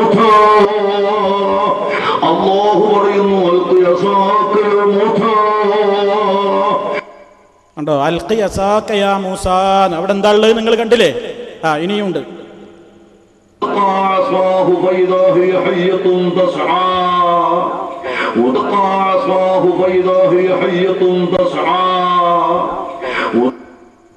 അടുത്തത് വരട്ടെ. آمنا برب موسى മൂസാ നബി പറയുന്ന റബ്ബിനെ കൊണ്ട് ഞങ്ങൾ വിശ്വസിച്ചു. ആമന്നാ ബിറബ്ബി മൂസാ നബി പറയുന്ന റബ്ബിനെ കൊണ്ട് ഞങ്ങൾ വിശ്വസിച്ചു. ഇനിയുണ്ടോ? മക്കം ഫത്ഹ് ഇന്നാ ഫതഹ്നാ ലക ഫത്ഹൻ മുബീനാ ليغفر لك الله ما تقدم من ذنبك وما تأخر وليتم نعمته عليك ويهديك الله سبحانه وتعالى ورنه إنا فتحنا لك فتحا مبينا ليغفر لك الله ما تقدم من ذنبك وما تأخر وليتم نعمته عليك ويهديك الله صراطا مستقيما. കണ്ടില്ലേ? അത്ര മതി. ഇനിയും ധാരാളമുണ്ട്. ഇതൊന്നും ആരും പിടിക്കാറില്ല. അതൊക്കെ സ്വാഭാവികമാണ്, സംഭവിച്ചു പോകും. പക്ഷെ എൻ്റെ തൊട്ട് തെറ്റിയിട്ടില്ല, തെറ്റിപ്പോകാം, സാധ്യതയുണ്ട്. മനുഷ്യനല്ലേ പാരായണം ചെയ്യുന്നത്. അതെടുത്തിട്ട് വേറൊരാളെ കറാമത്താന്ന് പറയാം. പിന്നെ വലിയ കറാമത്തുള്ള ഹോജന്റെ കറാമത്തൊന്നും കാണിക്കാൻ വിചാരിച്ചിട്ടാണ് കാണിച്ചത്. ഇനിയും എമ്പാടുണ്ട്. ഇത് കുറച്ചൊന്നുമല്ല, അതിന് സമയം കളയണ്ടല്ലോ എന്ന നിലക്കാണ്. ഒന്നും വലിയൊരു കാര്യമല്ല, ആരും അങ്ങനെ ചെയ്യലില്ല. ഇവിടെ പിന്നെ നമ്മൾ ചിലതൊക്കെ തെറ്റിയത് കാണിക്കാൻ എന്താ കാരണം? ഇയാൾ നമ്മളുടെ ഒരു വായനാ തെറ്റ് പണ്ട് പിടിച്ചോണ്ടാ അപ്പൊ ഇങ്ങനെ കുറഞ്ഞു കുറഞ്ഞു വരുന്നുണ്ട്. അങ്ങനെ തന്നെ നന്നാവല്, അങ്ങനെ തന്നെയാ നന്നാവല്. നന്നായി വരും നിങ്ങൾ. ഇനി സുഹൃത്തുക്കളെ, മുജാഹിദിനെ പറ്റി വലിയ ആരോപണം എന്താണെന്നോ? മുജാഹിദീങ്ങൾ റസൂൽ സല്ലല്ലാഹു അലൈഹി വസല്ലമിന് സ്വലാത്ത് ചൊല്ലുന്നത് എന്തിനാ? മുജാഹിദികൾ സ്വലാത്ത് ചൊല്ലുന്നത് അല്ലാഹുവിന്റെ റസൂൽ ഇങ്ങനെ പരലോകത്ത് കഷ്ടപ്പെടുകയാണത്രേ. നബി സല്ലല്ലാഹു അലൈഹി വസല്ലമിന്റെ പരലോക രക്ഷയ്ക്ക് വേണ്ടി നമ്മൾ ദുആ ചെയ്യണം. അതുകൊണ്ട് നബിയുടെ രക്ഷയ്ക്ക് വേണ്ടിയാണ് മുജാഹിദുകൾ സ്വലാത്ത് ചൊല്ലുന്നത്. നബി സല്ലല്ലാഹു അലൈഹി വസല്ലമിന് രക്ഷമില്ലായിട്ട് ഇങ്ങനെ ഇടങ്ങേറായിട്ടിരിക്കുകയാണ്. അങ്ങനെ മുജാഹിദിന്റെ ദുആ കാത്തിരിക്കുകയാണ് അല്ലാഹ് എന്ന് പരിഹസിക്കുന്നില്ലേ പേരോടെ നിങ്ങൾ? ഇത് ഇസ്ലാമികമായ ആശയമാണോ നിങ്ങളെ പറയുന്നത്? എന്നാൽ നിങ്ങൾ ചിന്തിച്ചു നോക്കിക്കോ. ഏത് പുസ്തകങ്ങളിലും നമുക്ക് കാണാം അല്ലാഹുവിൻ്റെ റസൂലിന് വേണ്ടി സ്വലാത്തിനെ ചോദിക്കുന്നത്. അഷ്റഫുൽ ഖൽഖ് സല്ലല്ലാഹു അലൈഹി വസല്ലമിന് നമ്മുടെ പ്രാർത്ഥന കിട്ടിയിട്ടില്ലെങ്കിലും, നമ്മുടേതായ അപേക്ഷ അല്ലാഹുവിങ്കലേക്ക് എത്തിയിട്ടില്ലെങ്കിലും റസൂലുള്ളാഹിക്ക് റബ്ബ് ധാരാളം കൊടുത്തിട്ടുണ്ടല്ലോ. നബി സല്ലല്ലാഹു അലൈഹി വസല്ലമിനോട് അതാ ദുനിയാവിൽ വെച്ച് തന്നെ അല്ലാഹു സുബ്ഹാനഹു വ തആല പറഞ്ഞില്ലേ, ഇന്നാ അഅ്തൈനാകൽ കൗസർ. ഓ നബിയേ, നിങ്ങൾക്ക് പല അർത്ഥങ്ങളുണ്ടല്ലോ അവിടെ. ധാരാളം നൽകിയിരിക്കുന്നു. ഹൗദുൽ കൗസർ അടക്കമുള്ള ഒരുപാട് നൽകപ്പെട്ടിട്ടുള്ള വ്യക്തിത്വമല്ലേ. അതേപോലെ തന്നെ അവിടുത്തേക്ക് തൃപ്തിയാകുന്നത് വരെ നൽകും എന്നല്ലേ അല്ലാഹു സുബ്ഹാനഹു വ തആല പറയുന്നത്. തരും നബിയേ, ധാരാളം നിങ്ങൾക്ക് തൃപ്തിയാകും നബിയേ എന്നിങ്ങനെ പരിശുദ്ധ ഖുർആനിൽ വന്നിട്ടില്ലേ? ഇതൊക്കെ വിശ്വസിക്കുന്നവരല്ലേ മുജാഹിദുകൾ? എന്നിട്ട് ഇയാൾ ഇവിടെ വന്നുകൊണ്ട് പറയുന്നു, മുജാഹിദ് പറയുന്നത് റസൂൽ സല്ലല്ലാഹു അലൈഹി വസല്ലമിന്റെ പരലോക രക്ഷയ്ക്ക് വേണ്ടിയാണ് എന്ന് പറഞ്ഞാൽ എന്താണ്? നബിക്ക് രക്ഷയില്ല. അപ്പൊ നമ്മൾ മുജാഹിദീങ്ങൾ തേടിയിട്ട് വേണം. ഒന്ന് തേടിയാൽ വലിയ ഗുണം കിട്ടുന്നൊരു കക്ഷി. അങ്ങനെ നബി ഇവരോട് ആവശ്യപ്പെട്ട് കാര്യങ്ങൾ എനിക്ക് വേണ്ടി സലാത്ത് ചലനം കേട്ടോ, ഞാനൊന്ന് രക്ഷപ്പെട്ടോട്ടെ എന്ന നിലക്ക് എന്ന് കള്ളം പറയുകയല്ലേ. എന്നിട്ട് അവർ പറയുന്നത് എന്താണെന്നോ? അൽമനാറിൽ ഉണ്ട് പോലും. എന്താ അൽമനാറിൽ വന്നത്? നബി സല്ലല്ലാഹു അലൈഹി വസല്ലമിന് വേണ്ടി പ്രാർത്ഥിക്കുമ്പോൾ റസൂലിന്റെ പരലോക രക്ഷയ്ക്ക് വേണ്ടിയാണ് അവിടുന്ന് പ്രാർത്ഥിക്കാൻ നമ്മോട് ആവശ്യപ്പെട്ടത് എന്ന് ഒരു ലേഖനത്തിന്റെ അവസാന ഭാഗം മാത്രം വായിച്ചിരിക്കുകയാണ്. എന്താണ് ആ അൽമനാറിൽ പറഞ്ഞത് എന്ന് നിങ്ങൾക്ക് കേൾക്കണോ? അതിന്റെ തുടക്കത്തിൽ തന്നെ കാണാം, ഈ ലേഖനത്തിന്റെ അവസാനത്തിന്റെ തൊട്ട് മുമ്പ് കാണാം, ആരാണ് നബി സല്ലല്ലാഹു അലൈഹി വസല്ലം? ലോകത്ത് ഒരാളെ സ്വർഗത്തിൽ പോവുമെങ്കിൽ അത് താനായിരിക്കുമെന്ന് അവിടുന്ന് പ്രത്യാശ പ്രകടിപ്പിച്ചു. സകലതും അവിടുത്തേക്ക് പൊറുക്കപ്പെട്ടിട്ടുണ്ട്. ഇങ്ങനെയുള്ള റസൂലിന് രക്ഷയും സമാധാനവും കിട്ടാൻ ശുപാർശ ചെയ്യുന്ന നമ്മുടെ സ്ഥിതി എന്ത്? പാപികളും പാപങ്ങളും അത്രേ നാം എന്നിങ്ങനെ പറഞ്ഞിട്ട് പറയുന്നു, ആദ്യമായി നാം രക്ഷപ്പെടണം, എങ്കിലേ നമ്മുടെ സ്വലാത്ത് സ്വീകാര്യമാവൂ. രക്ഷപ്പെടാത്തവരുടെ രക്ഷാപ്രാർത്ഥന പാഴ്വേലയാണ്. നമ്മുടെ രക്ഷക്കായി എത്രയും ദുആ ചെയ്യണം. അതിനിൽ ഗുണവും ഫലവും ഒന്നാമതായി നമുക്കാണ്. അപ്പൊ നമുക്കാണ് സ്വലാത്ത് കൊണ്ടുള്ള ഗുണം. പിന്നെയോ റസൂലിന് വേണ്ടിയുള്ള കാരുണ്യാർത്ഥന നമുക്ക് കൂടി ഗുണം കിട്ടുന്നതാണ്. അത് റസൂൽ സല്ലല്ലാഹു അലൈഹി വസല്ലം പറഞ്ഞു തന്നിട്ടുമുണ്ട് എന്നിങ്ങനെ അൽമനാർ വിശദീകരിച്ചിട്ടുണ്ട്. അതിൻ്റെ അടിയിലത്തെ ഒരു ഭാഗം മുറിച്ചെടുത്തിട്ടാ തെറ്റിദ്ധരിപ്പിച്ചത്. നബിക്ക് പരലോക രക്ഷയൊന്നും കിട്ടിയിട്ടില്ല എന്നാണ് ഇവരുടെ വിശ്വാസം. ഇനി ഇവർ ചോദിച്ചിട്ട് വേണം പോലും എന്ന്. എന്തിനാണ് ഇങ്ങനെ തെറ്റിദ്ധരിപ്പിക്കുന്നത്? നബി സല്ലല്ലാഹു അലൈഹി വസല്ലമിലേക്ക് രക്ഷയുണ്ടാകട്ടെ എന്ന് നിങ്ങളും അർത്ഥം എഴുതിയിട്ടില്ലേ? നബി സല്ലല്ലാഹു അലൈഹി വസല്ലമിലേക്ക് അങ്ങേക്ക് രക്ഷയുണ്ടാകട്ടെ. നബി എന്താ രക്ഷ കിട്ടാതെ നടക്കുകയാണോ? നിങ്ങളുടെ രക്ഷയുടെ പ്രാർത്ഥന വേണോ റസൂലുള്ളാഹിക്ക് എന്ന് അങ്ങോട്ടും നമുക്ക് ചോദിച്ചുകൂടെ?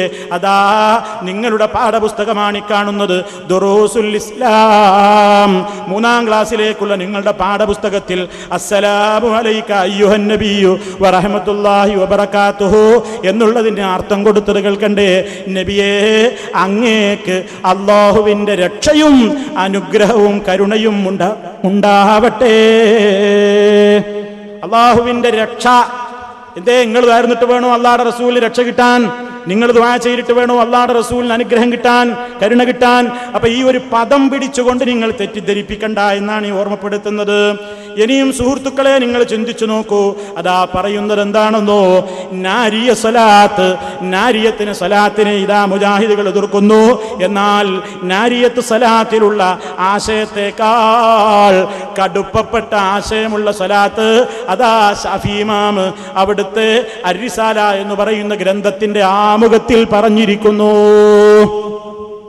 എന്നിട്ട് മൂപ്പര് വായിച്ചിട്ട് ഇങ്ങനെ വ്യാഖ്യാനിക്കുകയാണ്. എന്താ പറയുന്നതെന്നോ, ഫസല്ലല്ലാഹു അലാ നബീനാ കുല്ലമാ ദക്കറഹു ദാകിറൂന വഗഫല അൻ ദിക്രിഹിൽ ഗാഫിലൂൻ വസല്ലാ അലൈഹി ഫിൽ അവ്വലീന വൽ ആഖിരീന അഫ്ളല വഅക്സറ വഅസ്കാ മാ സല്ലാ അലാ അഹദിൻ മിൻ ഖൽഖിഹി വസക്കാനാ വഇയ്യാകും ബിസ്സലാത്തി അലൈഹി അഫ്ളല മാ സക്കാ അഹദൻ മിൻ ഉമ്മത്തിഹി ബിസ്സലാത്തിഹി അലൈഹി വസ്സലാമു അലൈഹി വറഹ്മത്തുള്ളാഹി വബറകാതുഹു വജസാഹുല്ലാഹു അന്നാ അഫ്ളല മാ ജസാ മുർസലൻ അമ്മൻ നുർസില ഇലൈഹി എന്നിങ്ങനെ പറഞ്ഞിട്ട് മൂപ്പര് പിന്നെ പിടികൂടുന്ന ഭാഗം കേട്ടോ. ഫഇന്നഹു അൻഖദനാ ബിഹി മിനൽ ഹലകാ വജഅലനാ ഫീ ഖൈരി ഉമ്മത്തിൻ ഉഖ്രിജത് ലിന്നാസ്. ഇതങ്ങ് വായിച്ചിട്ട് മൂപ്പര് പറയാണ്, ഷാഫി ഇമാം മുശ്രിക്കാണോ മൗലവി? ഷാഫി ഇമാം തെറ്റുകാരനാണോ മൗലവി? നിങ്ങൾ പറയും പോലെ ഷാഫി ഇമാം ഉദ്ദേശിച്ചിട്ടില്ല. എന്താ ഇതിൽ പറയുന്നതെന്നോ, അല്ലാഹു സുബ്ഹാനഹു വ തആല ഫഇന്നഹു നിശ്ചയമായും റബ്ബ് സുബ്ഹാനഹു അൻഖദനാ നമ്മെ രക്ഷപ്പെടുത്തിയിരിക്കുന്നു ബിഹി യാ റസൂൽ മുഖേന മിനൽ ഹലകതി നാശത്തിൽ നിന്ന് അല്ലാഹു റസൂല് മുഖേന നമ്മെ രക്ഷപ്പെടുത്തിയിരിക്കുന്നു എന്ന് പറയുമ്പോൾ എന്താ ഉദ്ദേശം? നമുക്കറിയില്ലേ, പരിശുദ്ധ ഖുർആൻ തന്നെ പറഞ്ഞിട്ടുണ്ടല്ലോ വളരെ വ്യക്തമായി, വകുന്തും അലാ ശഫാ ഹുഫറത്തിൻ മിനൻ നാരി ഫഅൻഖദകും മിൻഹാ. നിങ്ങൾ നരകത്തീയുടെ വക്കിലായിരുന്നല്ലോ, അങ്ങനെ അല്ലാഹു നിങ്ങളെ അതിൽ നിന്ന് രക്ഷപ്പെടുത്തിയിട്ടില്ലേ എന്ന് ഖുർആൻ പറയുന്നു. അല്ലാഹുവിൻ്റെ റസൂലിനെ അല്ലാഹു റസൂലായി അയച്ചതുകൊണ്ട് ആ റസൂൽ സല്ലല്ലാഹു അലൈഹി വസല്ലം ഇവിടെ വന്ന് ദീന് പഠിപ്പിച്ച് ജനങ്ങൾക്ക് സ്വർഗത്തിലേക്ക് അടുപ്പിക്കുന്ന കാര്യങ്ങളൊക്കെ പറഞ്ഞുകൊടുത്ത് നരകത്തിൽ നിന്ന് അകറ്റുന്ന കാര്യങ്ങളൊക്കെ അവരെ പഠിപ്പിച്ച് അവർ നാശത്തിലേക്ക് ചെന്ന് ചാടുന്നതില്ലെന്ന് അവരെ റസൂൽ മുഖേന റബ്ബ് രക്ഷപ്പെടുത്തിയല്ലോ. വജഅലനാ ഫീ ഖൈരി ഉമ്മത്തിൻ ഉഖ്രിജത് ലിന്നാസി, ജനങ്ങൾക്ക് വേണ്ടി പുറപ്പെടുവിക്കപ്പെട്ട ഏറ്റവും ഉത്തമ സമുദായത്തിൽ നമ്മെ അവൻ പെടുത്തിയല്ലോ. അതൊക്കെ എങ്ങനെയാണ്? ദാഇനീന ബിദീനിഹിൽ ലദി ഇർതദാ വസ്തഫാ ബിഹി മലായികതഹു വമൻ അൻഅമ അലൈഹി മിൻ ഖൽഖിഹി എന്നിങ്ങനെ പറഞ്ഞിട്ട് പിന്നെ മൂപ്പര് പിടികൂടുന്ന ഭാഗം ഞാൻ പറയട്ടെ. ഫലം തുംസിബിനാ നിഅമത്തുൻ ലഹറത് വലാ ബതനത് നിൽനാ ബിഹാ ഹല്ലൻ ഫീ ദീനിൻ വദുനിയാ ഔ ദുഫിയ ബിഹാ അന്നാ മക്റൂഹുൻ ഫീഹിമാ വഫീ വാഹിദിൻ മിൻഹുമാ ഇല്ലാ വമുഹമ്മദുൻ സല്ലല്ലാഹു അലൈഹി വസല്ലമ സബബുഹാ എന്നിങ്ങനെ പറയുന്നു. എന്താണ് അവിടെ പറയുന്ന ഉദ്ദേശം? ആ ദീനനുസരിച്ച് ജീവിക്കുന്നതിലൂടെ അല്ലാഹു സുബ്ഹാനഹു വ തആല അതാ ഒട്ടേറെ നിഅമത്തുകൾ ഇവിടെ ലാഹിറായ നിലക്കും അഥവാ പ്രത്യക്ഷമായ നിലക്കും അതേപോലെ തന്നെ പരോക്ഷമായ നിലക്കുമുള്ള ഒരു നിഅമത്തും നമുക്ക് ലഭിച്ചുകൊണ്ടിരിക്കുന്നില്ല. അതിലൂടെ നമുക്ക് ദീനിലും ദുനിയാവിലും കുറേ ഹല്ലുകൾ ഓഹരികൾ ലഭിക്കുന്നുണ്ട്. നമ്മുടെ ഒരുപാട് വിഷമങ്ങളായ കാര്യങ്ങൾ നമ്മളിൽ നിന്ന് തട്ടി നീക്കപ്പെടുന്നുണ്ട് ദുനിയാവിലും ആഖിറത്തിലും. അതിനൊക്കെയും ശ്രദ്ധിച്ചോ. ഇല്ലാ മുഹമ്മദുൻ സല്ലല്ലാഹു അലൈഹി വസല്ലമ സബബുഹാ, നബി സല്ലല്ലാഹു അലൈഹി വസല്ലം അതിന് കാരണക്കാരനായിട്ടല്ലാതെ. ശരിയല്ലേ സുഹൃത്തുക്കളെ? ആർക്കാണ് തർക്കം? ഈ ലോകത്ത് ഇന്ന് മുസ്ലിമീങ്ങളതാ നരകത്തിലേക്ക് ചാടിപ്പോകാതെ യഥാർത്ഥമായ നിലക്കുള്ള വിശ്വാസത്തിലേക്ക് സൽക്കർമ്മങ്ങളിലേക്ക് വരാൻ കാരണക്കാരൻ മുഹമ്മദുർ റസൂലുള്ളാഹി സ്വല്ലല്ലാഹു അലൈഹി വസല്ലമിനെ റബ്ബ് നിയോഗിച്ചത് തന്നെയല്ലേ? ആ റസൂലിനെ അള്ളാഹു ഇങ്ങോട്ട് അയച്ചത് കൊണ്ട് തന്നെയല്ലേ മനുഷ്യൻ ഇന്നിവിടെ തെമ്മാടിത്തം ചെയ്യാതെ കുഫറിലേക്ക് പോകാതെ ശിർക്കിലേക്ക് എത്തിപ്പെടാതെ നേരിന്റെ മാർഗത്തിലൂടെ ജീവിക്കുമ്പോൾ ദുനിയാവിലും ആഖിറത്തിലും ഹല്ലുകൾ കിട്ടുന്നില്ലേ? വെറുക്കപ്പെട്ട കാര്യങ്ങളിൽ നിന്ന് മോചനം ലഭിക്കുന്നത് ഒക്കെ കാരണം നബി സല്ലല്ലാഹു അലൈഹി വസല്ലം ആ കാരണം തന്നെയല്ലേ? അൽ ഖായിദു ഇലാ ഖൈരിഹാ. നബി സല്ലല്ലാഹു അലൈഹി വസല്ലം എന്തു ചെയ്യുന്നു? നന്മയിലേക്ക് നയിക്കുന്നു. വൽ ഹാദി ഇലാ റുഷ്ദിഹാ അസ്സായിദു അനിൽ ഹലക. വെറുക്കപ്പെട്ട കാര്യങ്ങൾ ചെയ്തിട്ട് മനുഷ്യന്മാരെ ഹലാക്കിലായി പോകുന്നതില്ലെന്ന് സംരക്ഷിക്കുന്ന നബി. അതെങ്ങനെയാ സംരക്ഷിക്കുന്നത്? മനുഷ്യന്മാർ തെറ്റുകളിലേക്ക് പോകുമ്പോൾ അതാ നബി സല്ലല്ലാഹു അലൈഹി വസല്ലം പറഞ്ഞില്ലേ എൻ്റെ ഉദാഹരണം. ഒരാളതാ ഒരു സ്ഥലത്ത് ഒരു തീ കത്തിക്കുന്നു. ആ തീ കത്തിക്കുമ്പോ ആ വെളിച്ചത്തിന്റെ ഭംഗി കണ്ടിട്ട് അതിലേക്കതാ ഒന്നും ചിന്തിക്കാതെ ഈയാമ്പാറ്റകൾ ഇങ്ങനെ വന്ന് ചാടി വീണ് മരിക്കുന്നു. ആ സമയത്ത് അതാ ആളുകൾ ഇങ്ങനെ അതിലേക്ക് പോകുമ്പോ അതിലേക്ക് പോകല്ല ജനങ്ങളെ എന്ന് പറഞ്ഞുകൊണ്ട് നിങ്ങളുടെ അരക്കെട്ടിനെ പിടിച്ച് ഞാൻ അങ്ങോട്ട് വലിച്ചിടുന്നു. അതാണ് എൻ്റെ ഉപമ എന്ന അർത്ഥത്തിൽ ഹദീസുകൾ നമുക്ക് കാണാമല്ലോ. അങ്ങനെ നരകത്തിയിലേക്ക് ഓടിയെടുക്കുന്ന സർവ്വ മനുഷ്യന്മാർക്കും നേരിന്റെ മാർഗം എന്താണെന്ന് വിശദീകരിച്ചു കൊടുത്തുകൊണ്ട് ആ നരകത്തിലേക്ക് പോകല്ലേ എന്ന് പറഞ്ഞ് ഹലാക്കിലേക്ക് പോകുന്നതില്ലെന്ന് രക്ഷപ്പെടുത്തുവാൻ വേണ്ടിയുള്ള നിർദ്ദേശങ്ങൾ നൽകിയ മുഹമ്മദ് നബി സല്ലല്ലാഹു അലൈഹി വസല്ലം ആ കാര്യങ്ങളെ സംബന്ധിച്ച് വമവാരിദി സൗഇ ഫീ ഖിലാഫി റുശ്ദി അൽ മുനബ്ബിഹു ലിൽ അസ്ബാബില്ലതി തൂരിദുൽ ഹലക. നാശം വന്നു ഭവിക്കാനുള്ള ഏതൊക്കെ സംഗതികളുണ്ടോ അതിലേക്കൊക്കെ വഴിവെക്കുന്ന കാരണങ്ങളെ കുറിച്ച് മുന്നറിയിപ്പ് നൽകുന്ന ഉണർത്തുന്ന നബിയല്ലയോ അൽ ഖായിമു ബിൻ നസീഹത്തി ഫിൽ ഇർശാദി വൽ ഇൻദാരി ഫിഹാ. ഈ വായിച്ച ഏത് വരിയിലാണ് നിങ്ങൾ നാരിയ സലാത്തിൽ പറയും പോലെയുള്ള വിശ്വാസമുള്ളത്? തെറ്റിദ്ധരിപ്പിച്ചിട്ട് ചോദിക്കുകയാണ്, ഷാഫി ഇമാം മുശ്രിക്കാണല്ലേ സലഫി? ഷാഫി ഇമാം തെറ്റിപ്പോയിട്ടുണ്ടല്ലേ സലഫി? ഇല്ല, ഷാഫി ഇമാം പറഞ്ഞതിൽ തെറ്റില്ല. നിങ്ങൾ ചൊല്ലുന്നല്ലോ തൻഹല്ലു ബിഹിൽ ഉഖദു, ബുദ്ധിമുട്ട് നീങ്ങുന്നത് നബി മുഖേനയാണ്.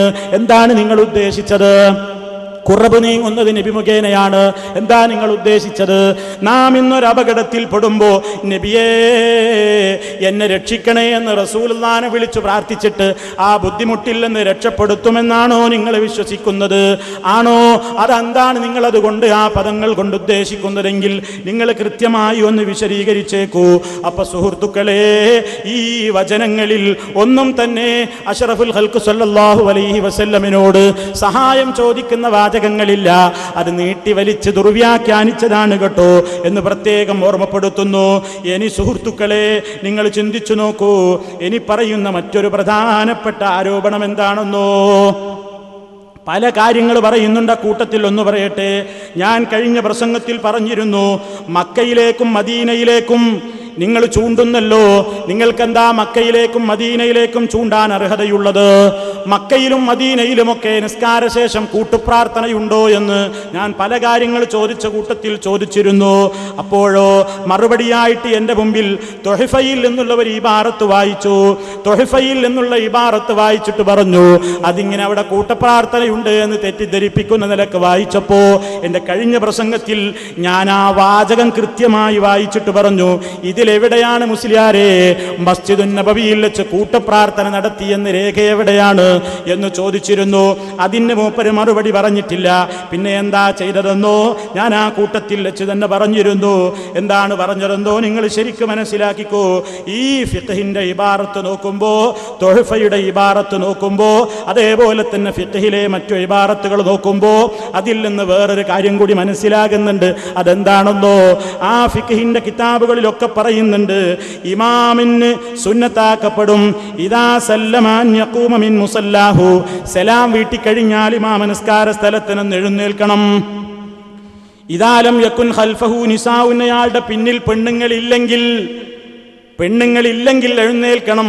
പെണ്ണുങ്ങൾ ഉണ്ടെങ്കിലോ ആ പെണ്ണുങ്ങൾ പിരിഞ്ഞു പോകാൻ വേണ്ടി ഇമാം വെയിറ്റ് ചെയ്യണം. ഇത് മുപ്പര് വായിച്ച അതേ ഇബാറത്തിന്റെ അപ്പുറത്തും ഇപ്പുറത്തും അതേപോലെ തന്നെ പല കിതാബുകളിലുമൊക്കെ പറഞ്ഞിട്ടുള്ള ഫിഖ്ഹിന്റെ കിതാബുകളിലുണ്ട്, ശർഹുൽ മുഹദ്ദബിലുണ്ട്, അങ്ങനെ പല ഗ്രന്ഥങ്ങളിലുമുണ്ട്. അതിനെപ്പറ്റിയൊക്കെ സൂചിപ്പിച്ചുകൊണ്ട് ഫിഖ്ഹിന്റെ ഇബാറത്തിൽ എന്നാണ് ഞാൻ പറഞ്ഞത്. മനസ്സിലാകുന്നുണ്ടല്ലോ എന്ത്, പെണ്ണുങ്ങളും പള്ളിയിലുണ്ട് എന്നതിൽ നിന്ന് മനസ്സിലായില്ലേ എന്ന് ചോദിച്ചപ്പോ മൂപ്പരെന്താ പറഞ്ഞതെന്നോ, രസകരമായൊരു മറുപടിയാ പറഞ്ഞത്. എന്താ മൗലവി, ഇയാൾക്ക് കേൾക്കുമ്പോഴേക്ക് പെണ്ണ് എന്ന് കേൾക്കുമ്പോഴേക്ക് കിട്ടിപ്പോയി എന്ന നിലയാക്കാണ് മൂപ്പര് വിചാരിച്ചത്. അത് പള്ളിയിലാണ്. ആരാ മൗലവി നിങ്ങളോട് പറഞ്ഞത്? അത് പൊരിയിൽ നിസ്കരിക്കണ മസലയും പണ്ഡിതന്മാര് പറയാറില്ലേ എന്ന് പറഞ്ഞുകൊണ്ട് ഉരുണ്ട് മറിയുന്ന രസാവഹമായ വ്യാഖ്യാനം ഒന്ന് കേട്ടോളൂ. നിങ്ങൾ ശരിക്കും മനസ്സിലാക്കണം. മൗലവി ഇവിടുന്ന് പറയാണ്, ഇതാ നമ്മളൊരു ഫിഖ്ഹിന്റെ കിതാബ് വായിച്ചു നോക്കുമ്പോ പെണ്ണുങ്ങൾ ബാക്കിൽ ഇല്ലെങ്കിൽ ഇമാം എഴുന്നേൽക്കണമെന്നുണ്ട്. അപ്പൊ പെണ്ണുങ്ങൾ ഉണ്ടാവുമെന്ന് മനസ്സിലായില്ലേ? മൗലവി പറയാം, എന്റെ മൗലവി, അത് പള്ളിയിൽ അന്യപുരുഷന്മാരോട് കൂടെയാണ് ആ കിതാബിലുണ്ടോ? പൊരേന്നും നിസ്കരിച്ചൂടെ ബാപ്പക്കും ഉമ്മക്കും ഭാര്യക്കും മക്കൾക്കൊക്കെ ഒന്നായിട്ട്? അപ്പോഴുള്ള മസ്കലയും പറയൂലേ ഇമാമിങ്ങള്? പക്ഷെ മൂപ്പരെന്ത് പെണ്ണ് കാണുമ്പോൾ കിട്ടിപ്പോയി, മനസ്സിലാക്കി, കിട്ടിപ്പോയി, പള്ളിയിലേക്ക് ഒരു തെളിവ്. നിങ്ങൾക്ക് ഫിഖ്ഹിന്റെ കിതാബ് മനസ്സിലാക്കാനുള്ള വിവരമുണ്ടോ, ബുദ്ധിയുണ്ടോ? അതില്ലാത്ത ഞങ്ങളാണോ ഉത്തരവാദി? ഞങ്ങൾ ആരോഗ്യങ്ങളാണോ ഉത്തരവ്? നിങ്ങൾ മനസ്സിലാക്കി, കിഴൻ ഉസ്താദിന് കിതാബ് മനസ്സിലാവൂല, ഇ കെ ഉസ്താദിന് മനസ്സിലാവൂല, കണ്യത്ത് ഉസ്താദിന് മനസ്സിലാവില്ല, ഉള്ളാർക്ക് മനസ്സിലാവൂല, എ പി ഉസ്താദിന് മനസ്സിലാവില്ല. മനസ്സിലാവുന്ന ആളാര്? മനസ്സിലാവുന്ന ആൾ ഹുസൈൻ സലഫി. അവർക്കൊന്നും മനസ്സിലാകാത്ത തുഹ്ഫ മനസ്സിലാകുന്നത്, നിഹായ മനസ്സിലാകുന്നത് ഹുസൈൻ സലഫിക്ക്. അത് വിശ്വസിക്കാൻ ബുദ്ധിയുള്ള കുട്ടികളെ കിട്ടുമെന്ന് മനസ്സിലാക്കുന്നുണ്ടോ? ഇത് വിശ്വസിക്കാൻ ബുദ്ധിയുള്ള കുട്ടികളെ കിട്ടുന്നു മനസ്സിലാക്കുന്നുണ്ടോ? ഇപ്പൊ ഈ പറഞ്ഞത് അത് പള്ളിയിലെ കാര്യമല്ല, പൊരയിലത്തെ കാര്യമാണ്. എന്നാ നിങ്ങൾക്ക് കേൾക്കണോ? നിങ്ങൾ ഇവിടെ വായിച്ച ഇബാറത്തിലുണ്ട്, വലൗബിൽ മസ്ജിദിൻ നബവി എന്ന് പറഞ്ഞിട്ടാ വായിച്ചത്. മസ്ജിദുൻ നബവി വീടാണോ? തന്നെയുമല്ല, ഇമാം എഴുന്നേറ്റ് പോകുന്നില്ലെങ്കിൽ അയാൾ എന്ത് ചെയ്യണം എന്നാ ഫിഖ്ഹിന്റെ കിതാബുകളിലുള്ളത്. എഴുന്നേറ്റ് പോകുന്നില്ലെങ്കിൽ പിന്നെ എന്താ അയാൾക്ക് സുന്നത്ത്? വലതുഭാഗം മഅ്മൂമീങ്ങളുടെ നേരെയും ഇടതുഭാഗം ഖിബിലയുടെ നേരെ എന്നും ചില കിതാബുകളിൽ മെഹ്റാബിന്റെ നേരെ എന്നും കാണാം. മെഹ്റാബ് വീട്ടിലാണോ? പേരോടെ വീട്ടിലെവിടെയാ മെഹ്റാബ് ഉള്ളത്? മാത്രമല്ല സുഹൃത്തുക്കളെ, ഇതാർക്കും ചിന്തിച്ചാ മനസ്സിലാകൂലേ? പണ്ഡിതന്മാര് ഇങ്ങനെ ഒരു നിയമം പറഞ്ഞു തന്നെ എന്തിനാണെന്നറിയാമോ? ഇമാം സലാം വീട്ടി കഴിഞ്ഞ് പെട്ടെന്ന് എഴുന്നേറ്റ് പോയാൽ പെട്ടെന്ന് പുറത്തിറങ്ങുന്ന സ്ത്രീകളും പുരുഷന്മാരും തമ്മിൽ വഴിയിൽ ഇഖ്തിലാത്തുണ്ടാകും, കൂടിക്കലരുണ്ടാകും. അതൊഴിവാക്കാൻ വേണ്ടി പെണ്ണുങ്ങളൊന്ന് പോകുവോളം വെയിറ്റ് ചെയ്യാനാണ് പറഞ്ഞത്. അങ്ങനെ അന്യ സ്ത്രീ പുരുഷന്മാര് തമ്മിൽ കലരാതിരിക്കാനാണ് ഇത് നബി തങ്ങൾ പറഞ്ഞത് എന്ന നിലക്ക് ഈ കാര്യങ്ങളൊക്കെ പറഞ്ഞപ്പോ പണ്ഡിതന്മാര് തെളിവായിട്ട് കൊടുത്തത് അതാണ്. ഏത് കേട്ടോ? ശറഹുൽ മുഹദ്ദബിൽ നിന്ന് വായിക്കട്ടെ. واستدل الشافعي والأصحاب بالحديث الذي ذكره المصنف عن أم سلمة رضي الله عنها قالت كان رسول الله صلى الله عليه وسلم إذا سلم قام النساء حين يقضي تسليمه ومكث يسيرا كي ينصرفن قبل أن يدركهن أحد من القوم. ഷാഫി ഇമാമും അതേപോലെ തന്നെ അദ്ദേഹത്തിന്റെ അനുയായികളും ഈ ഹദീസാണ് തെളിവ് പിടിച്ചിട്ടുള്ളത്. ഏത് ഹദീസ്? മുസന്നിഫായ അബൂ അബൂ ഇസ്ഹാഖ് ശിറാസി പറഞ്ഞിട്ടുള്ള ഹദീസ്. അതെന്താ ഹദീസ് എന്നോ? ഉമ്മു സലമയിൽ നിന്ന് റിപ്പോർട്ട് ചെയ്യപ്പെട്ടുള്ള സംഭവമാണ്. അവര് പറയാണ്, അല്ലാഹുവിന്റെ റസൂൽ സലാം വീട്ടിക്കഴിഞ്ഞാൽ പെണ്ണുങ്ങൾ എഴുന്നേൽക്കും സലാം വീട്ടിയ ഉടനെ. കാരണം എന്താ? നബി അവിടെ കുറച്ചു നേരം ഇരിക്കും. കൈ അൻസരിഫിന, ആ പെണ്ണുങ്ങൾ പിരിഞ്ഞു പോകാൻ വേണ്ടി.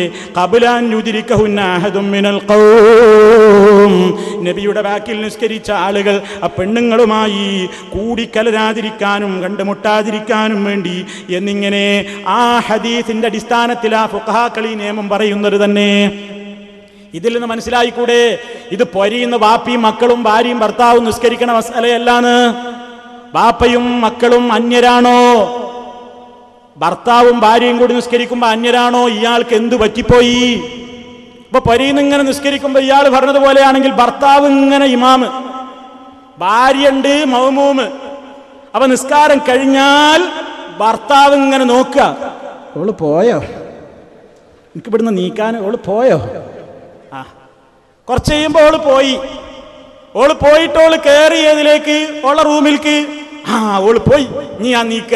മൂപ്പര് അവിടുന്ന് ഉടനെ എഴുന്നേറ്റ് മൂപ്പരും കയറി. എവിടേക്കന്നെ? അവള് പോയ റൂമിൽ തന്നെ. നല്ല മസല കേട്ടോ, നല്ല മസലല്ലേ? ആർക്കും മനസ്സിലാവില്ലേ സുഹൃത്തുക്കളെ? ഇത് പൊരിയുന്ന ബാപ്പിയും മക്കളും ഭർത്താവും ഭാര്യയും കൂടി നിസ്കരിക്കുമ്പോഴുള്ള മസലയല്ല. ഇത് അന്യ സ്ത്രീ പുരുഷന്മാര് ഒരേ ജമാഅത്തിൽ പങ്കെടുക്കുന്ന അവിടുത്തെ നിയമം തന്നെയാണ്. ഇത് മനസ്സിലാക്കാൻ അമിത ബുദ്ധി വേണോ? എന്നിട്ട് എന്നോട് പറയാ, കിയണ ഉസ്താദിന് ഫിഖ് തിരിയില്ല, ശംസുലുലമക്ക് ഫിഖ് തിരിയില്ല. അതൊക്കെ നാദാപുരത്തെ നമ്പറാ. കട്ടുപ്പാറ പോയപ്പോ കിയണാന്ന് കേട്ടില്ലല്ലോ.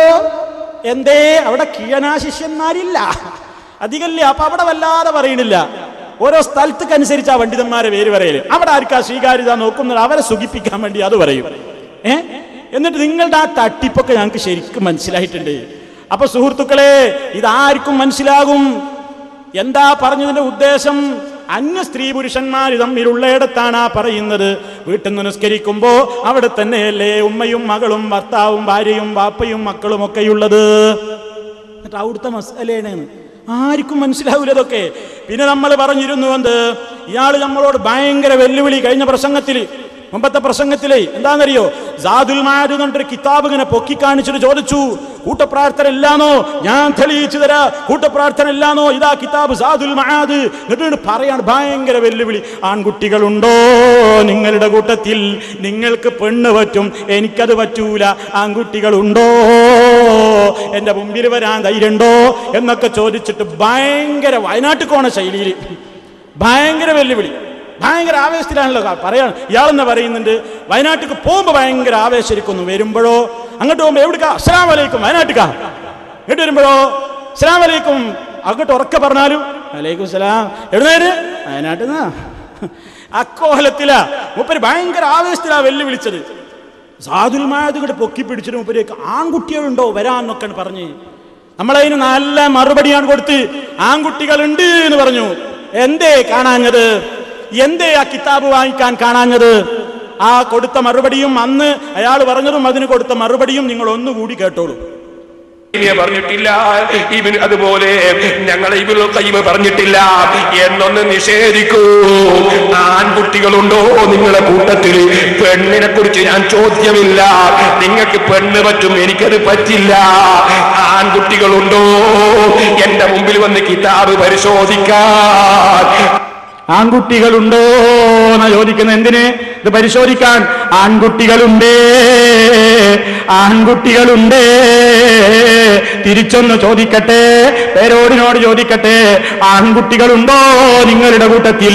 നിങ്ങൾ ഉയർത്തി കാണിച്ച സാദുൽ മആദ് എന്ന ഗ്രന്ഥത്തിൽ ഇബ്നുൽ ഖയ്യിം റഹ്മത്തുള്ളാഹി അലൈഹി നിങ്ങൾ ഉദ്ധരിച്ച വാചകം ഇമാം നിസ്കാരത്തിന്റെ ശേഷം തിരിഞ്ഞിരുന്നിട്ട് നടത്തുന്ന പ്രാർത്ഥനയെ കുറിച്ചാണ് പറഞ്ഞത് എന്ന് തെളിയിക്കാൻ ആൺകുട്ടികളുണ്ടോ നിങ്ങളുടെ കൂട്ടത്തിൽ എന്ന് വിനയത്തോടുകൂടി വെല്ലുവിളിക്കുന്നില്ല, ബെല്ലടിക്കുന്നു.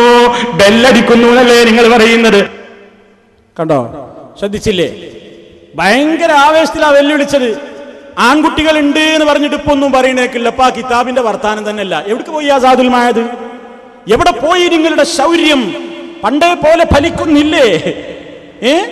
എവിടെ പോയി? സാദുൽ മആദ് ഇപ്പോഴും ചോദിക്കാണ്. നിങ്ങൾ ഉയർത്തി കാണിച്ച സാദുൽ മആദിനെ കുറിച്ചാ ഇപ്പോഴും ചോദ്യം.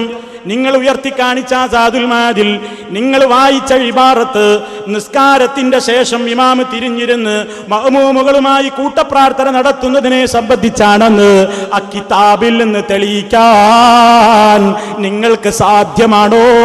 ഇപ്പോഴും ആവർത്തിക്കുന്നു. സാധ്യമാണെങ്കിൽ കാണട്ടെ.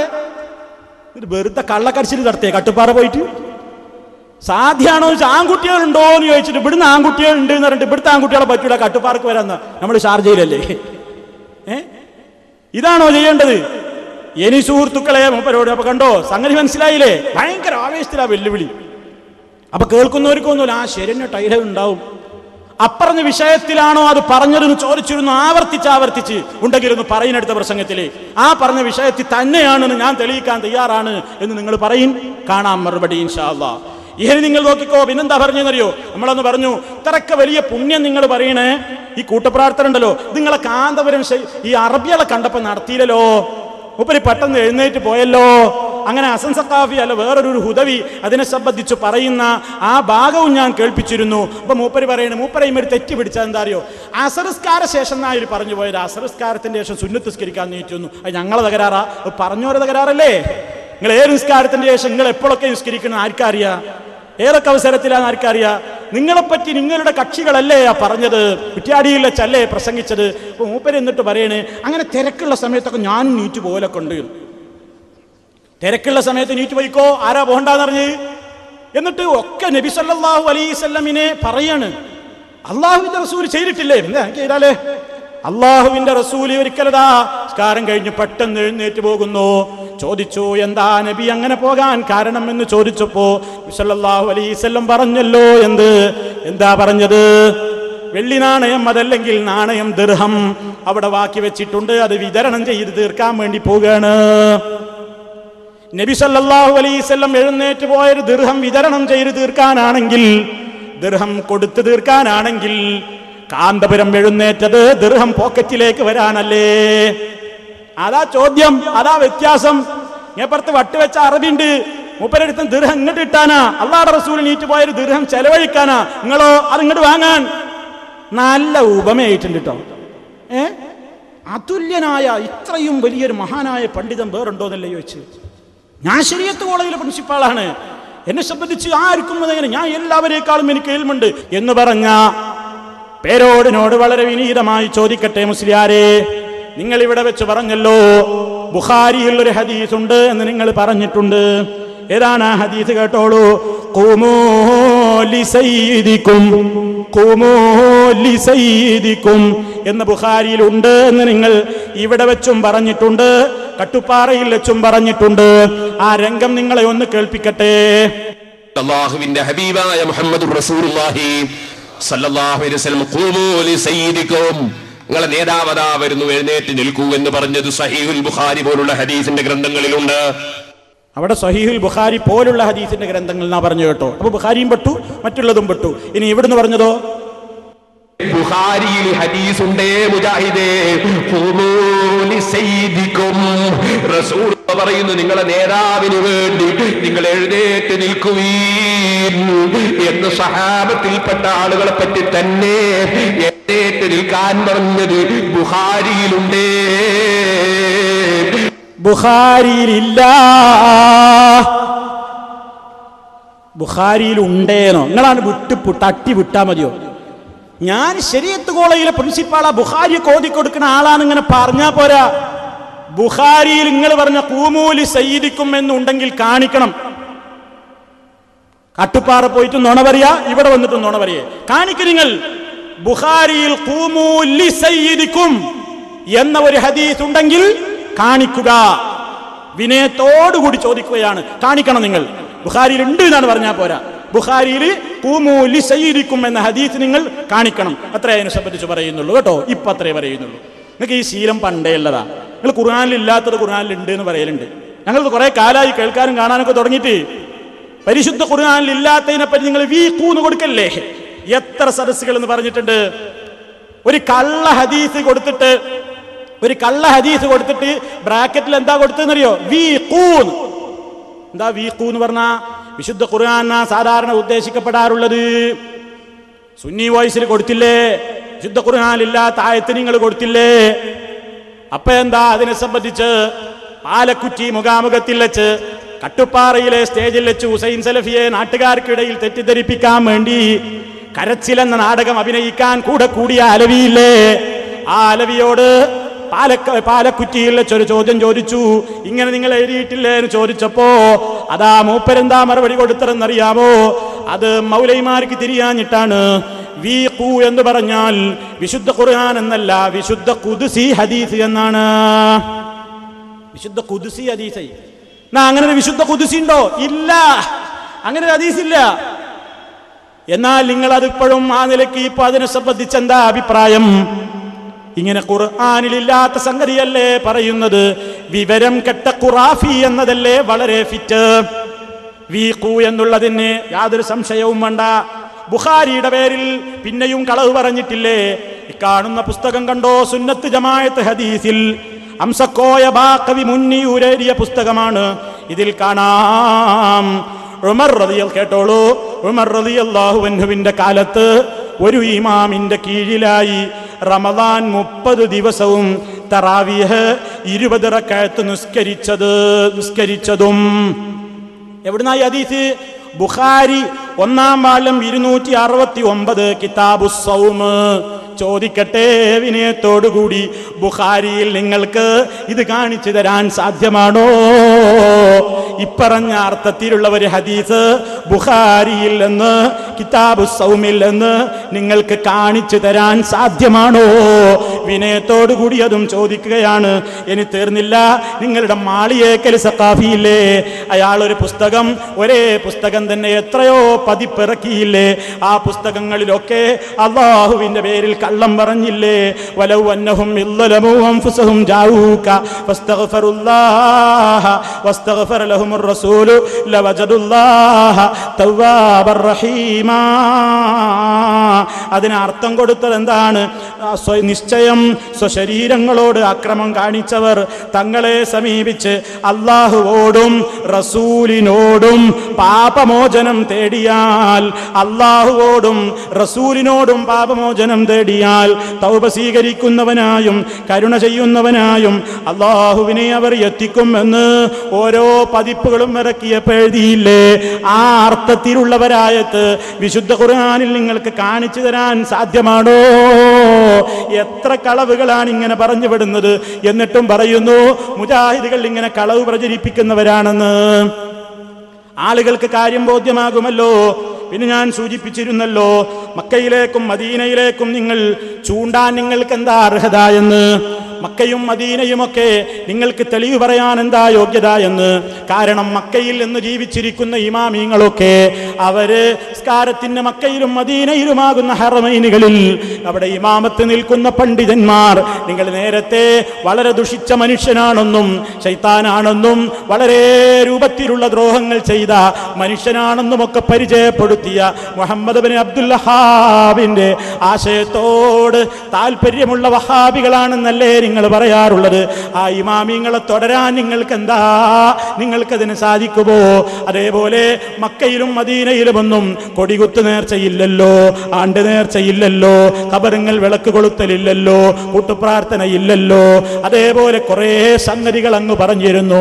പിന്നെ എന്താ നിങ്ങൾക്ക് മക്കയിലേക്കും മദീനയിലേക്കും ചൂണ്ടാൻ അർഹത എന്ന് ചോദിച്ചപ്പോ മൂപ്പര് പറയാണ്, തെറ്റിദ്ധരിപ്പിക്കാണ്. എന്റെ നാട്ടിൽ പോയിട്ട് പറയാണ്, കട്ടുപ്പാറക്കാരോട് പറയാണ്, നിങ്ങളെ മൗലവിക്ക് എന്നെ പറ്റിയുള്ള വലിയ ആരോപണം ഞാൻ മക്കത്തേക്കും മദീനത്തേക്കും ചൂണ്ടിയതാണത്രേ. കണ്ടോ, മക്കത്തേക്കും മദീനത്തേക്കും അല്ല, പിന്നെ ഞാൻ എങ്ങട്ടാ ചൂണ്ടേണ്ടത്? അപ്പൊ എന്നെ പറ്റി പറയണ ഞാൻ മൂപ്പര് മക്കയിലേക്കും മദീനയിലേക്കും ചൂണ്ടിയത് എനിക്ക് വലിയ പ്രശ്നമായി. തെറ്റിദ്ധരിപ്പിക്ക. ഞാൻ എന്താ പറഞ്ഞത് നിങ്ങൾ കേട്ടില്ലേ? എന്നിട്ട് മൂപ്പര് തെറ്റിദ്ധരിപ്പിച്ചിട്ട് നമ്മളോട് പറയാണെന്ത്? മക്കയിലേക്കും മദീനയിലേക്കും ചൂണ്ടിയതിന് നാം മൂപ്പരെ വിമർശിച്ചു എന്ന് വരുത്തി തീർക്കുകയാണ്. വിമർശിച്ചത് വേറെ രൂപത്തിലാണ്. അതെന്തുകൊണ്ടാണ് നിങ്ങൾക്ക് ശേഷം മനസ്സിലാവുകയും ചെയ്യും. ആദ്യം അയാൾ പറയുന്ന ഭാഗം ഒന്ന് ശ്രദ്ധിച്ച് കേൾക്കാം.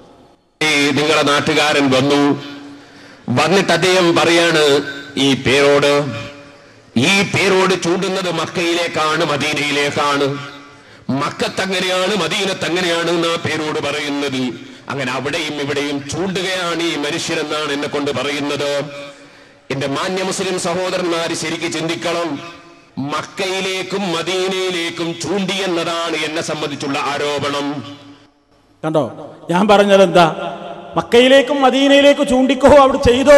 അവിടെ നടക്കുന്ന ആശയങ്ങളും കാര്യങ്ങളൊക്കെ ഇസ്ലാമികമായിട്ടുള്ള പല സംഗതികളിൽ പെട്ടതാണ്. അവിടെ ഇസ്തിഗാസ അള്ളാഹു അല്ലാത്തവരോടില്ല, അള്ളാഹുവോട് മാത്രമാണ് ഇസ്തിഗാസ. അവിടെ ഖബർ കെട്ടിപ്പടുക്കലില്ല, ജാറം മൂടലില്ല. അവിടേക്കൊന്നും നിങ്ങൾക്ക് ചിന്തിക്കുന്നില്ല. നിങ്ങൾ ആകെ ഒരു 2 ബാങ്കിന്റെ പ്രശ്നത്തിൽ 2 ബാങ്ക് അല്ലെങ്കിൽ തറാവിയൊക്കെ പറയുമ്പോൾ മാത്രം എന്തേ അങ്ങോട്ട് ചൂണ്ടുന്നത് എന്നാ ഞാൻ ചോദിച്ചത്. അത് പറയുമ്പോൾ മാത്രം എന്തേ നിങ്ങൾ ചൂണ്ടുന്നത് എന്ന് ചോദിച്ചപ്പോൾ മൂപ്പര് അതൊന്നും പറയാതെ ഞാൻ മക്കത്തേക്കും മദീനത്തേക്കും ചൂണ്ടിയതാ, നിങ്ങളുടെ നാട്ടുകാരന് വലിയ പ്രശ്നം എന്ന് പറഞ്ഞിട്ട് തെറ്റിദ്ധരിപ്പിക്കുക. അപ്പൊ എന്താ കേൾവിക്കാർ വിചാരിക്കുക? കേൾവിക്കാരെന്താ വിചാരിക്കുക? കണ്ടോ, മക്കയും മദീനയും ഒന്നും സ്വീകരിക്കാൻ പാടില്ല എന്ന് പറയുന്ന ആളായി മൗലവി. അതാ മൂപ്പരുടെ ധാരണ. അങ്ങനെ ജനങ്ങൾ വിചാരിക്കുന്നു. എന്നാൽ നമ്മൾ അങ്ങനെ പറഞ്ഞോ? പറഞ്ഞിട്ടില്ല. പറഞ്ഞത് എന്താണ് ഞാൻ വിശദീകരിച്ചു. എന്നിട്ട് മൂപ്പര് നമ്മളോട് പറയണേ, നിങ്ങൾക്ക് പുളിക്കൽക്ക് തിരിഞ്ഞ് നിസ്കരിച്ചൂടെ, നിങ്ങൾ എന്തിനാ മക്കത്തേക്ക് തിരിയണേ, ഞങ്ങൾക്ക് അതിന് യോഗ്യത എന്ന് മൂപ്പര് പറയാണ്. ആ പറയുന്ന ഭാഗം കേട്ടോളൂ, അതിന്റെ കാരണവും കേട്ടു. അതുപോലെ കേരളത്തിൽ ജുമുഅക്ക് ബാങ്ക് ഒന്നാക്കി മാറ്റി. ഇവര് തിരിഞ്ഞ് നിസ്കരിക്കുന്നത് മക്കയിലേക്ക്, അവിടെ ജുമുഅക്ക് ബാങ്ക് 2, അവർ നിസ്കരിക്കുന്ന സ്ഥലത്ത് ബാങ്ക് 1. ഞാൻ ചോദിച്ചു, പിന്നെ നിങ്ങൾക്ക് പുളിക്കലിലേക്ക് തിരിഞ്ഞാ പോരെ? പുളിക്കലേക്ക് തിരിഞ്ഞാ പോരെ? കേട്ടോ, പുളിക്കലേക്ക് തിരിഞ്ഞാ പോരെ? ഞാൻ അവിടെ ഒരു ബാങ്കുള്ളൂ. എന്നാ നിങ്ങളിഞ്ഞ് എവിടുക്കാ തിരിയാ? നിങ്ങളിഞ്ഞ് എവിടുക്കാണ് തിരിയാ? മക്കയിലും മദീനയിലുള്ള പള്ളികളിൽ ജഹ്റാക്കി നമസ്കരിക്കുന്ന മഗ്രിബിനും ഇശാഇനും സുബഹിക്കുമെന്നും അവിടെയാണ്, അപ്പോഴാണല്ലോ ഉറക്കെ കേൾക്കുന്ന പാരായണമുള്ളത്. ബിസ്മി ഉറക്കെ ചൊല്ലാറുണ്ടോ? നിങ്ങളാണെങ്കിൽ മുമ്പ് ഇതേ വേദിയിൽ വെച്ച് പറഞ്ഞിട്ടുണ്ട്, മുജാഹിദുകൾ ബിസ്മി കട്ടവരാണ്. അപ്പൊ ആ ബിസ്മി കട്ട, നിങ്ങളുടെ ഭാഷയിൽ ബിസ്മി കട്ട കള്ളന്മാര് അല്ലേ? അവരല്ലേ അവിടെ ഇമാമിങ്ങള് അല്ലേ? അപ്പൊ നിങ്ങൾ എന്ത് ചെയ്യണം? അല്ലാഹു അക്ബർ എന്ന് പറഞ്ഞിട്ട് കഅബയിലേക്ക് തിരിഞ്ഞിട്ട് തക്ബീർ കെട്ടിയിട്ട് ഉടനെ തിരിയണം. പിന്നെ കാരന്തൂർക്ക് എന്തേ ഇനി നിന്നൂടാ? കാരണം ഇപ്പൊ അവിടെ ബിസ്മി ഉറക്കല്ല, അതുകൊണ്ട് ഇനി അങ്ങോട്ട് തിരിഞ്ഞൂടാ, നേരെ അങ്ങോട്ട് തിരിയണം അല്ലേ? മാത്രമല്ല, സലാം വീട്ടി കഴിഞ്ഞാലോ അവിടെ കൂട്ടപ്രാർത്ഥനയില്ല. സ്ത്രീകളാണെങ്കിൽ അവിടെ എല്ലാ വഖത്തിനും പള്ളിയിലുണ്ട്, ഒരു വഖത്തിനും നിങ്ങൾക്ക് ഇനി അങ്ങോട്ട് തിരിയാൻ നിർവാഹമല്ല കേട്ടോ. 5 നേരവും ജമാഅത്തിനും ജുമുഅക്കുമൊക്കെ മക്കയിലും മദീനയിലും സ്ത്രീകൾ പങ്കെടുക്കുന്നുണ്ട്. സ്ത്രീകൾ പങ്കെടുക്കുന്ന പള്ളി ളിറാറിന്റെ പള്ളിയല്ലേ? മസ്ജിദുൽ ളിറാർ അല്ലേ? മുനാഫിക്കിന്റെ പള്ളിയല്ലേ? നിങ്ങളെ പള്ളിയിലേക്ക് തിരിഞ്ഞിട്ടല്ലേ 5 നേരം നിസ്കരിക്കുന്നത്? വേണ്ട, ഇനി കാരന്തൂർക്ക് തിരിഞ്ഞോളൂ. നിങ്ങൾക്ക് എന്താ അതിന് യോഗ്യത? കാരന്തൂർക്ക് തിരിയാനല്ലേ യോഗ്യത. അതേപോലെ തന്നെ റമദാൻ 17 നിങ്ങൾ അങ്ങോട്ട് തിരിയണ്ട, അവിടെ ബദരീങ്ങളെ ആണ്ടില്ല, അന്നും നിങ്ങൾ കാരന്തൂരിലേക്ക് തിരിഞ്ഞോളൂ. റബീഉൽ അവ്വൽ 1 മുതൽ 40 ദിവസം വരെ അങ്ങോട്ട് തിരിയണ്ട. കാരണം നിങ്ങൾ റബീഉൽ അവ്വൽ 1 മുതൽ അതേപോലെ തന്നെ റബീഉൽ ആഖിർ 10 വരെ നീണ്ടു നിൽക്കുന്ന 40 ദിവസത്തെ ആഘോഷമാണ്. 40ാമത്തെ ദിവസം റബീഉൽ ആഖിർ 10-ന് ജീലാനിയുടെ ആണ്ടും കഴിച്ചിട്ടല്ലേ പിരിഞ്ഞു പോകാറുള്ളത്. അത് മക്കയിലുണ്ടോ മദീനയിലുണ്ടോ? അപ്പൊ ആ 40 ദിവസവും അങ്ങോട്ട് തിരിയാൻ നിങ്ങൾക്ക് നിർവാഹമില്ലല്ലോ. പിന്നെയോ ആ ദിവസങ്ങളിലൊക്കെ നിങ്ങൾ എല്ലായിടത്തും നബിദിനാഘോഷവും റാലികളും കോപ്പുകൂട്ടലും ഒക്കെയല്ലേ നടത്തുന്നത്. അതൊന്നും അവിടെ മക്കയിലോ മദീനയിലോ ഇല്ലാത്ത സ്ഥിതിക്ക് അതൊക്കെ നടക്കുന്ന റാലികൾ സംഘടിപ്പിക്കുന്ന സ്ഥലങ്ങളിലേക്ക് തിരിയണേ. നിങ്ങൾ ഇനി മക്കയിലേക്ക് തിരിയണ്ട എന്ന് നിങ്ങളോട് ഇപ്പൊ പറയട്ടെ. കാരണം നിങ്ങളാ അത് പഠിപ്പിച്ചു തന്നത്. അതില്ലാത്തോണ്ട് അങ്ങോട്ട് തിരിയാൻ പാടില്ല, ഇതില്ലാത്തോണ്ട് നിങ്ങൾ അങ്ങോട്ടും തിരിയണ്ട. നബിദിനത്തിന് എന്തൊക്കെയാ സംഘടിപ്പിക്കുന്നത്? അതവിടെ മക്കയിലുണ്ടോ മദീനയിലുണ്ടോ ഹറമിലുണ്ടോ? എന്തൊക്കെയാണ് കാട്ടിക്കൂട്ടുന്നത്? ശ്രദ്ധിച്ചോളൂ. 1-2 ഉദാഹരണങ്ങൾ.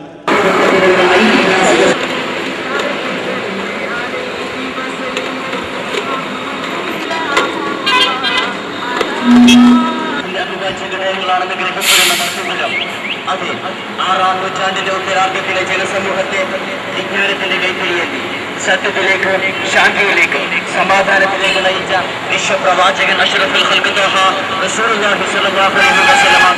അതോ ജന്മദിനത്തിന്റെ ആഘോഷ രൂപമാണ് കണ്ടത്. ഇതിപ്പോ മക്കയിലുണ്ടോ?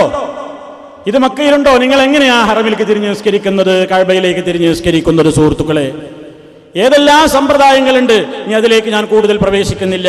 അങ്ങനെ ധാരാളം സംഭവങ്ങളുണ്ട്. ഇനി ബാംഗ്ലൂരിൽ നടക്കുന്ന ഒരു രംഗമുണ്ട്, അതും കൂടി ഒന്ന് കണ്ടോളൂ പെട്ടെന്ന്.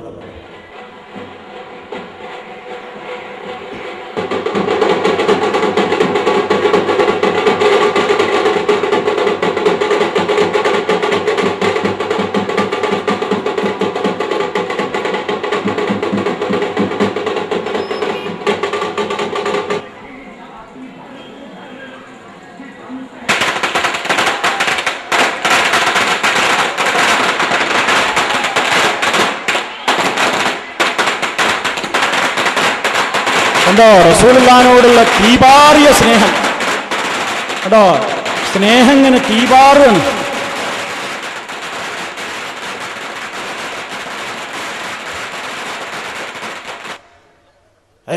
എന്താ മഹബത്ത് പ്രകടനം അല്ലേ?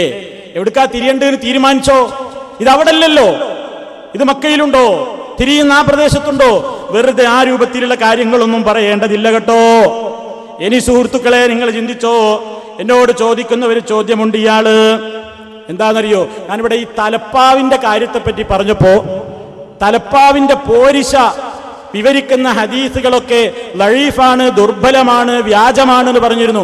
അതിന് മൂപ്പര് പരിഹസിക്കുകയാണ് ചെയ്തത്. വാസ്തവത്തിൽ നിങ്ങളുടെ പരിഹാസമല്ല ആവശ്യമുള്ളത്. പിന്നെ എന്താണെന്നറിയോ? ആ വിഷയത്തിൽ അതാ തലപ്പാവ് കെട്ടി നമസ്കരിച്ചാൽ ഇന്ന പ്രത്യേകതയുണ്ട് എന്ന് പറയുന്ന സഹീഹായ ഹദീസ് വായിക്കല്ലേ വേണ്ടത്. ആ വിഷയത്തിലുള്ള ഹദീസൊക്കെ ദുർബലമാണ്, വ്യാജമാണെന്ന് പറഞ്ഞതിനെ പരിഹസിച്ചിട്ട് എന്താ കാര്യം? എന്നിട്ട് മൂപ്പരിക്ക് ഇങ്ങനെ CD-യിൽ കാണിക്കാണ് തല മറച്ചിട്ടുള്ള കുറേ പണ്ഡിതന്മാരുടെ ഫോട്ടോ. എത്രയും കിട്ടൂല, നേരം വെളുക്കോളം അങ്ങനെ കാണിച്ചൂടെ? കുറെ ഫോട്ടോ കാണിക്കുക. ആരാ അവിടെ തലമറക്കാൻ പാടില്ല എന്ന് പറഞ്ഞത്? അപ്പൊ തെറ്റിദ്ധരിപ്പിക്കാണ്. ആ നിലക്കൊക്കെയുള്ള തെറ്റിദ്ധരിപ്പിക്കലുകളാണ് ധാരാളമായി നടന്നത്. പിന്നെ എന്നോട് ചോദിച്ച് കട്ടുപ്പാറയിൽ പ്രസംഗം തുടങ്ങുമ്പോ തന്നെ മൂപ്പര് പറഞ്ഞാൽ എന്താ അറിയോ? മൗലവിനെ ഇവിടെ കാണാലോ, മൗലവി എന്നെ ക്ഷണിച്ചിട്ടാ ഞാൻ ഇവിടെ വന്നത്. ഞാൻ ഇവിടെ മുജാഹിദീങ്ങൾ ക്ഷണിച്ചിട്ടാണ് ഇവിടെ കട്ടുപ്പാറ വന്നിട്ടുള്ളത്. അപ്പൊ എന്നിട്ട് മൂപ്പര് പറയണത് അതുകൊണ്ട് ക്ഷണിച്ചാൽ ആ ക്ഷണിച്ചയാള് സ്ഥലത്തുണ്ടാകലും മാന്യതയാണ്. അതുകൊണ്ട് എന്റെ പ്രസംഗം തീരുന്നതിന് മുമ്പെങ്കിലും മൂപ്പര് ഇവിടെ എത്തുന്നാണ് ഞാൻ പ്രതീക്ഷിക്കുന്നത് എന്നൊക്കെ പറഞ്ഞിട്ട് മൂപ്പര് തുടങ്ങുന്നതെന്ന് കേട്ടോളൂ. ആദ്യമായി നിങ്ങൾക്ക് എന്നെ ക്ഷണിക്കുന്ന വാചകം ഞാൻ കേൾപ്പിച്ചു തരാം. നാട്ടിൽ പ്രസംഗിക്കാൻ ധൈര്യമുണ്ടോ? അങ്ങോട്ട് വാ നാട്ടിലേക്ക്, അങ്ങോട്ട് വാ നാട്ടിലേക്ക്. പ്രസംഗിക്കാൻ അവിടെയല്ല എവിടെയും പ്രസംഗിക്കും. അതെ, അപ്പൊ എന്നെ ക്ഷണിച്ചതാണ് കേട്ടത്. കണ്ടോ, ഞാൻ മൂപ്പരെ ക്ഷണിച്ചോ? ഞാൻ എന്തിനാ ക്ഷണിച്ചത്? ഇയാൾ എന്റെ പ്രസംഗത്തിന്റെ ആദ്യ ഭാഗം ശരിക്കും മനസ്സിലാക്കിയിട്ടുണ്ടെങ്കിൽ ഇയാളെ അങ്ങോട്ട് പ്രസംഗിക്കാൻ ഞാൻ ക്ഷണിച്ചിട്ടില്ല. കട്ടുപ്പാറയിലേക്ക് ഞാൻ ഇയാളെ പ്രസംഗിക്കാൻ ക്ഷണിച്ചിട്ടേയില്ല. ഞാൻ എന്താ പറഞ്ഞത്? ഇയാൾ എന്നോട് ചോദിച്ചു, നിങ്ങൾക്ക് ഈ ജാറത്തിലെയും ഖബറിങ്ങിലേക്ക് നടക്കുന്ന അനാചാരങ്ങളെ കുറിച്ച് നിങ്ങളുടെ നാട്ടിൽ പ്രസംഗിക്കാൻ ധൈര്യമുണ്ടോ മൗലവീന്ന്? നിങ്ങളുടെ നാട്ടിൽ പ്രസംഗിക്കാൻ ധൈര്യമുണ്ടോന്ന് എന്നോടാ ചോദിച്ചത് മൂപ്പര്. അപ്പൊ ഞാൻ പറഞ്ഞു, എനിക്കെന്താ ധൈര്യക്കുറവ്? ഞാൻ എൻ്റെ നാട്ടിൽ പണ്ടും പ്രസംഗിച്ചിട്ടുണ്ട്, എപ്പോഴും പ്രസംഗിച്ചിട്ടുണ്ട്, ഇനിയും പ്രസംഗിക്കും, ഞാൻ എവിടെയും പ്രസംഗിക്കും.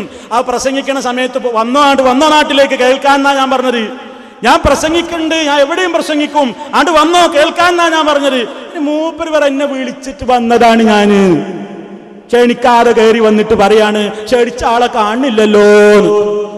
ഞാൻ എന്താ പറഞ്ഞത് നിങ്ങൾക്ക് കേൾക്കണോ? എന്റെ പ്രസംഗം കേട്ടോ? എന്താ ഞാൻ പറഞ്ഞത്? അയാളെ പ്രസംഗിക്കാൻ ക്ഷണിച്ചതല്ല, ഞാൻ എവിടെയും പ്രസംഗിക്കും, ആണ്ട് വാ നാട്ടിലേക്ക് ഞാൻ പ്രസംഗിക്കും, അത് കേൾക്കാൻ വന്നോന്നാ പറഞ്ഞത്. നിങ്ങൾ ആദ്യം ക്ഷണിക്കാതെ വന്നിട്ട് പിന്നെ എന്നെ കാണാനുണ്ട് കുറ്റം പറയാ കേട്ടോ? എന്താ ഞാൻ പറഞ്ഞത്? ഇയാള് ചോദിക്കാണ്, നിങ്ങളെ നാട്ടിൽ പ്രസംഗിക്കാൻ ധൈര്യമുണ്ടോ? അങ്ങോട്ട് വാ നാട്ടിലേക്ക്, അങ്ങോട്ട് വാ നാട്ടിലേക്ക്. പ്രസംഗിക്കാൻ അവിടെയല്ല എവിടെയും പ്രസംഗിക്കും. എന്താ നാട്ടുകാരുടെ മുമ്പിൽ വല്ല ഒളിയും മറയുണ്ട് എന്നാ വിചാരിച്ചത്?